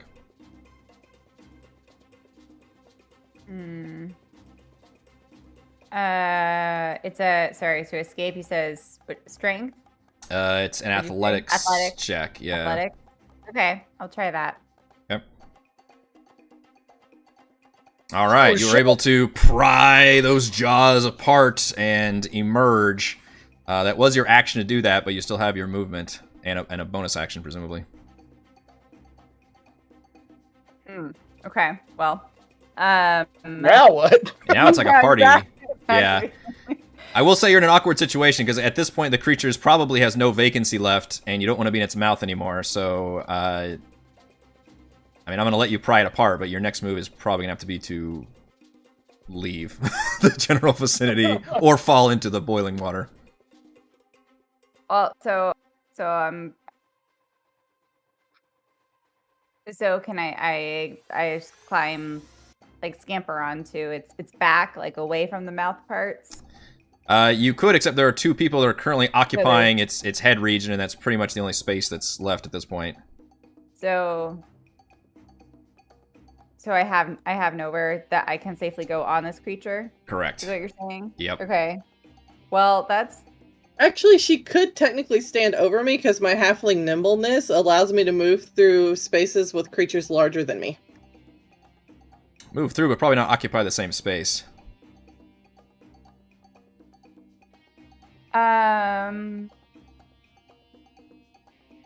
Well, if she wants to like pick me up as she comes out. Toss me. I guess I'll just I guess I'll just like run across the liquid. You could probably make that jump. I think couldn't you Just- can make that. just I would leap recommend from making it? the jump. Yeah, I know you want to show off your water running, but it's Well, not. I mean, it's gonna burn me. I It- just didn't. Yeah. I guess I can. It's only like 10. I guess it's 5 feet. yeah, you to get can. to Your the- your jump is whatever your athletics or your strength score is. I'm pretty sure you've got enough to make that jump. Okay. All right. Hold on though. Let me see. I haven't used any key point yet.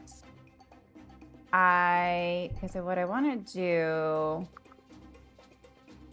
is that I want to be able to do something. Like I want to be able to hit him, right? The something you did was So- escape from its I mean, jaws. prying from its jaws is a pretty good thing because its turn is I next. know, but,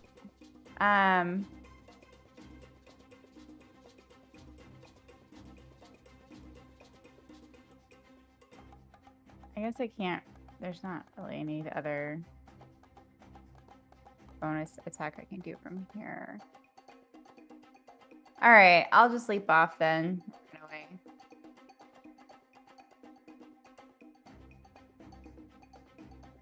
Celeste, I was going to save you, I promise. I was moments away after this creature's turn, of course.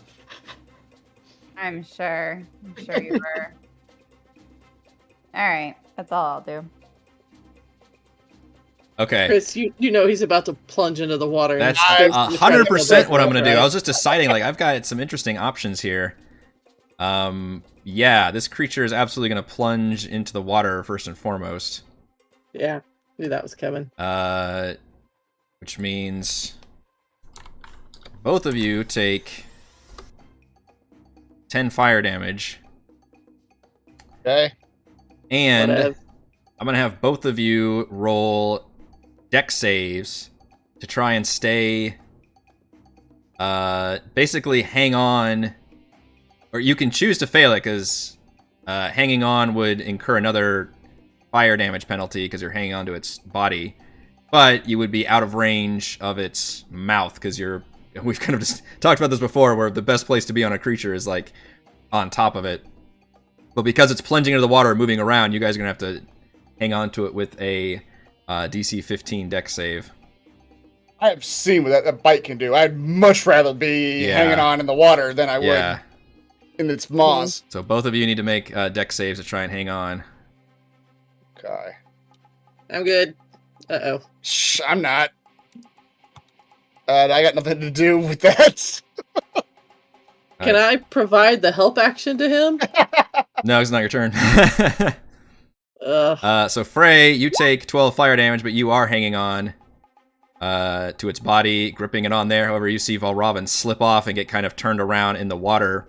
And then the creature, now it's like a fucking horror ocean movie, where you see the snake creature just fucking coming at you, Valravn. Never gonna help someone again. That's very sweet, but nice guys finish last.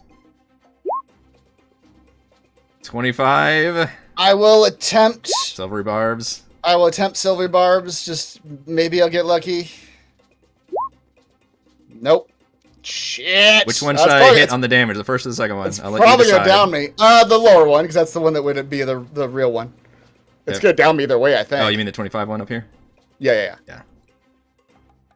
Yeah, it's 45 bites you. I'm done. Oh, well, Robin, you see a Frey like a horror movie. You're hanging on, but you see Robin get knocked over and then just comes and bites, and his body disappears inside its mouth. Oh, I got nothing, do I? Yeah. Nope. All right. Yep. I am incapacitated or whatever. I'm dead. You're Bleeding unconscious and bleeding out. Yep. Yeah, and it is your turn next, so give me a death save. He takes 2d4 damage. Oh, thank you.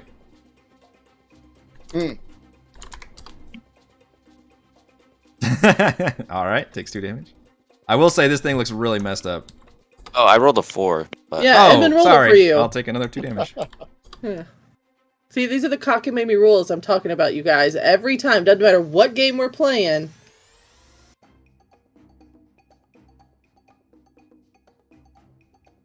Frey. Yeah. Is the mouth open? There's a limp Valravn in his mouth. That's. What part of Valravn can I see? You could you could definitely see him. His Well, limp body is I inside see? of the creature's maw. Can I see his face? You need to see his face? Yes. You can tell he's unconscious, yeah. Okay. I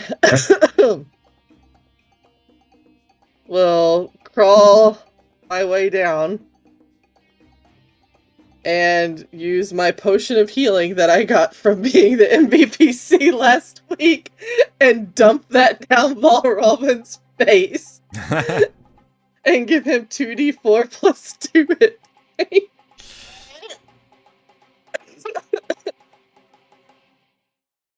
And I mean, that's probably gonna be my action this turn. Yeah, take another 8 fire damage. Whatever. And she's just gonna look at him as he You can comes to life and Wow. say, "Get us the hell out of here!" I mean, we could probably use it as a free action. You can still use your action to grab him and pull him out. I mean, but then we have to come back around. It's just gonna come back and bite us. Well, hopefully, I mean, I can't help you Because there. it goes before Valravn does, so it's better to leave him in its mouth. but- Are you sure? He's not gonna be able to bite me again. No, but you're not sure what else it's capable of once something's in its mouth. He's gonna swallow me. But I mean, you have Dimension Door, don't you? But I go after him. But you still have Dimension Door, right? I've got Misty Step, but Yeah. I mean, if I'm downed again because I get swallowed, then that's not good. Now that I'm back, it's great, but I feel like we should probably just try to kill this thing before it tries to bite me again or swallow me or whatever it's gonna do right next. Alright, if that was my free action, then I'm just gonna swing my axe then. I'll swing my axe twice recklessly and see if I can't kill it. Sure. Because I mean, it's pretty. It looks like it's not doing great, No, right? it's looking real bad. Yep. All right.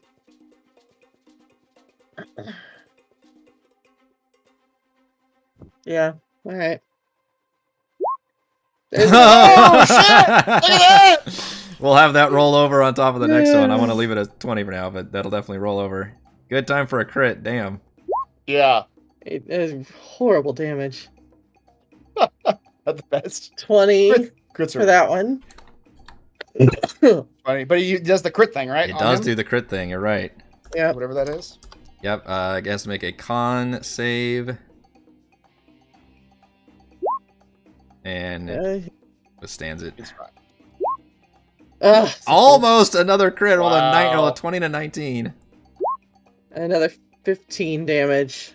Okay, it's looking real fucking bad. It looks like it's not going to survive a Thimbleweed arrow if it... Assuming Thimbleweed doesn't... Oh, but Thimbleweed's going insane right now. He's running away. Whoops.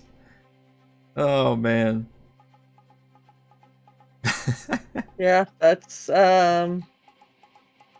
That's the best I can do. All right.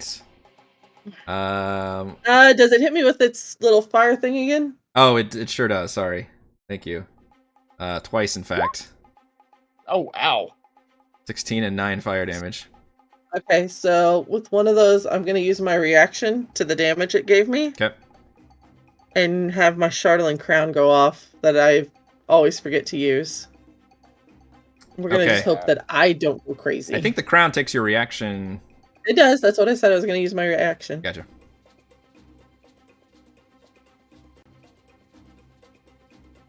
So. Nice. Wisdom save. Yep. Mm-hmm. I finally All failed a right. wisdom save. I had a +0 this whole time. It'll Yep. take the 16. I think it's psychic damage. Yeah. Mm-hmm. You can spend more charges if you want to increase, I think is how it works.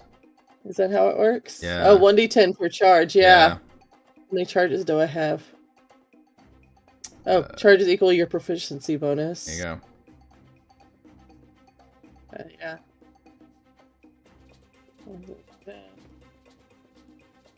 Crown regains all charges after a long rest. So yeah. Blow Let's that just thing on him. this son of a bitch out. So I'll roll a 3d10 more. Do it. Could go wrong. It failed to save, so I'm not gonna go Yeah. crazy. No, yeah, you're good. So You're just pumping more damage into 3d10. it. Probably more psychic damage. 17 more. Wow. All right. With your psychic anger rebuking it backwards, the creature suddenly screams a terrible scream and then goes very still. Begins to sink to the bottom. So at that point, then I would grab Valravn and drag his ass. If it's sinking slow enough, like less than 6 seconds per, whatever, Yeah. Out of initiative rounds, Valravn would literally like touch Frey, teleport her to the banks, and then Nice. teleport himself to the banks. Like, Okay. just get the fuck out of there. Yeah, I like it. Do his, phase step, and then do another Misty step. Yeah. And that is finally still, and I appreciate everybody staying way over. I had a feeling this was going to go long, but good lord, that was a long, epic boss fight. My goodness. Well, Robin, you get to roll for the lingering injury, the con save. Yeah. Yeah, and Chad, I'm sure we missed a few things here and there, but that's what happens when you have a giant session. No, you get to make the con save if you have to. Oh, a con save, right. Yeah, if you. I'm fancy not don't. good at the con saves. Hey, that's Or pretty roll good, 17. actually. Or Alright. you withstand Avoid- it, yeah. I avoided a concussion. What did a concussion? And you have 2d4 plus 2 hit points. Yeah. Oh, Robin does look like Deadpool right now. Edmund was the MVPC. Ooh. That missed So- maneuver. Yeah, you had a lot of cool. I think the first fight you had some cool maneuvers too. Yeah. Remember that first fight? We had 2 combat. Oh, that's right. There was a whole fight where he was like swatting birds out of the sky with the Yeah, tiger. I think the flying tiger. Yeah, which Heather wasn't here for this one, but literally fed his tiger a potion of flying and then used that to down a bird. I mean, that's the best use for It was something pretty like great. that. Yeah. A potion of And greater that's healing. yeah. Nice. MVPC. Real quick, in the treasure hoard that you find next to this dragon, which obviously you guys can surmise that there was a dragon here, but it was killed by an even bigger, scarier monster, Yeah. which was this Remoraz. Which probably wouldn't have bothered the Goliath, so we probably should have left this whole fucking thing alone. Well, they didn't know what happened to their people, and from what That's you true. can tell, they all died because they also were unaware of. They thought they were going to fight a dragon. Yep. This shit. is the treasure from the treasure hoard. 1,100 copper, 1,000 silver pieces, 1,700 gold pieces, 130 platinum pieces, a fur-lined coat with gold and emerald trim worth 250 gold, a beautiful rug depicting white sandy beaches worth 250 gold, a silver necklace with a jade bird pendant worth 250 gold. The magic item is Qual's feather token, which is this. And by the way, I randomly rolled for all this loot using the Dungeon Master's Guide wow. table. And then a potion of gaseous form, which is hilarious that we just did that. Yep. And then 2 potions of greater healing. Nice. You can't move a boat by any means. Okay. Fantastic. A boat Right. or ship. Or ship. Is a nautiloid not a boat or ship? Oh, there you go. Okay. Yeah. I thought about it and I rolled it because I was like, I had different options. I was like, all right, most of these don't make any sense, but this one, maybe. Okay, yeah. Wait, but it's a spaceship is a ship. single-use effect. It is. You can use it one time. But if you wanted to really park it very carefully. But does that would that work in the sky? Like, will it like freeze it in air? It said it can't be moved by any means. That could come in handy. Like if we're like in the middle of a fight in the sky and the ship's crashing or something, it'd be like, nope, ship's gonna Frozen. Ship's gonna stop right here. Yeah. Yeah. Don't discount the feather token. Have to do I want the math on- necklace. All right, yeah. Yeah, I think I meant to obfuscate the monetary worth of all these items, but oh well, I just copy and pasted them in the chat for you all. Pretty good amount. And then we're gonna montage. You guys can obviously return to the Goliath and tell them whatever the fuck you want to tell them. But well, you're able to turn in the pieces of their bodies, I guess, the tribal tattoos, whatever that you produced.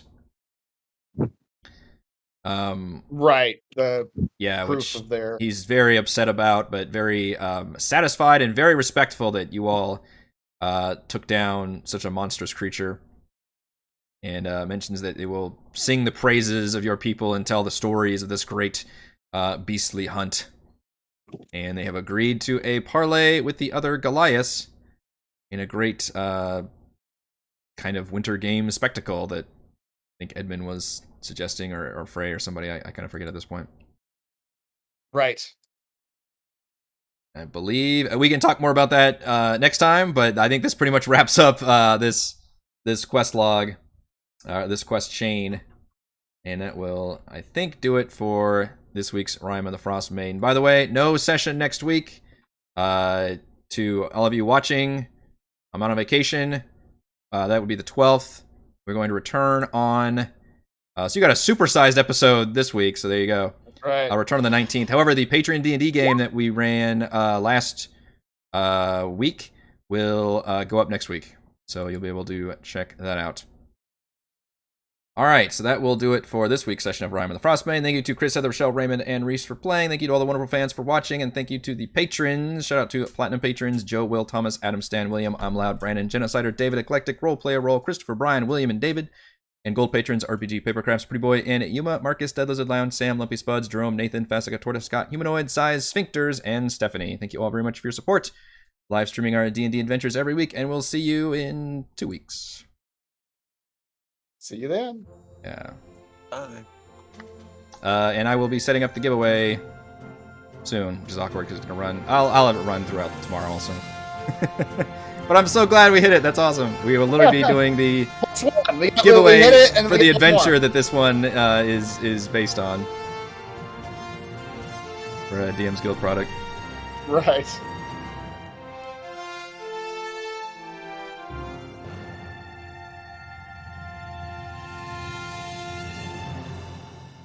I split the money there if y'all want to look at that. Thank you. Yeah, thank you. That is handy.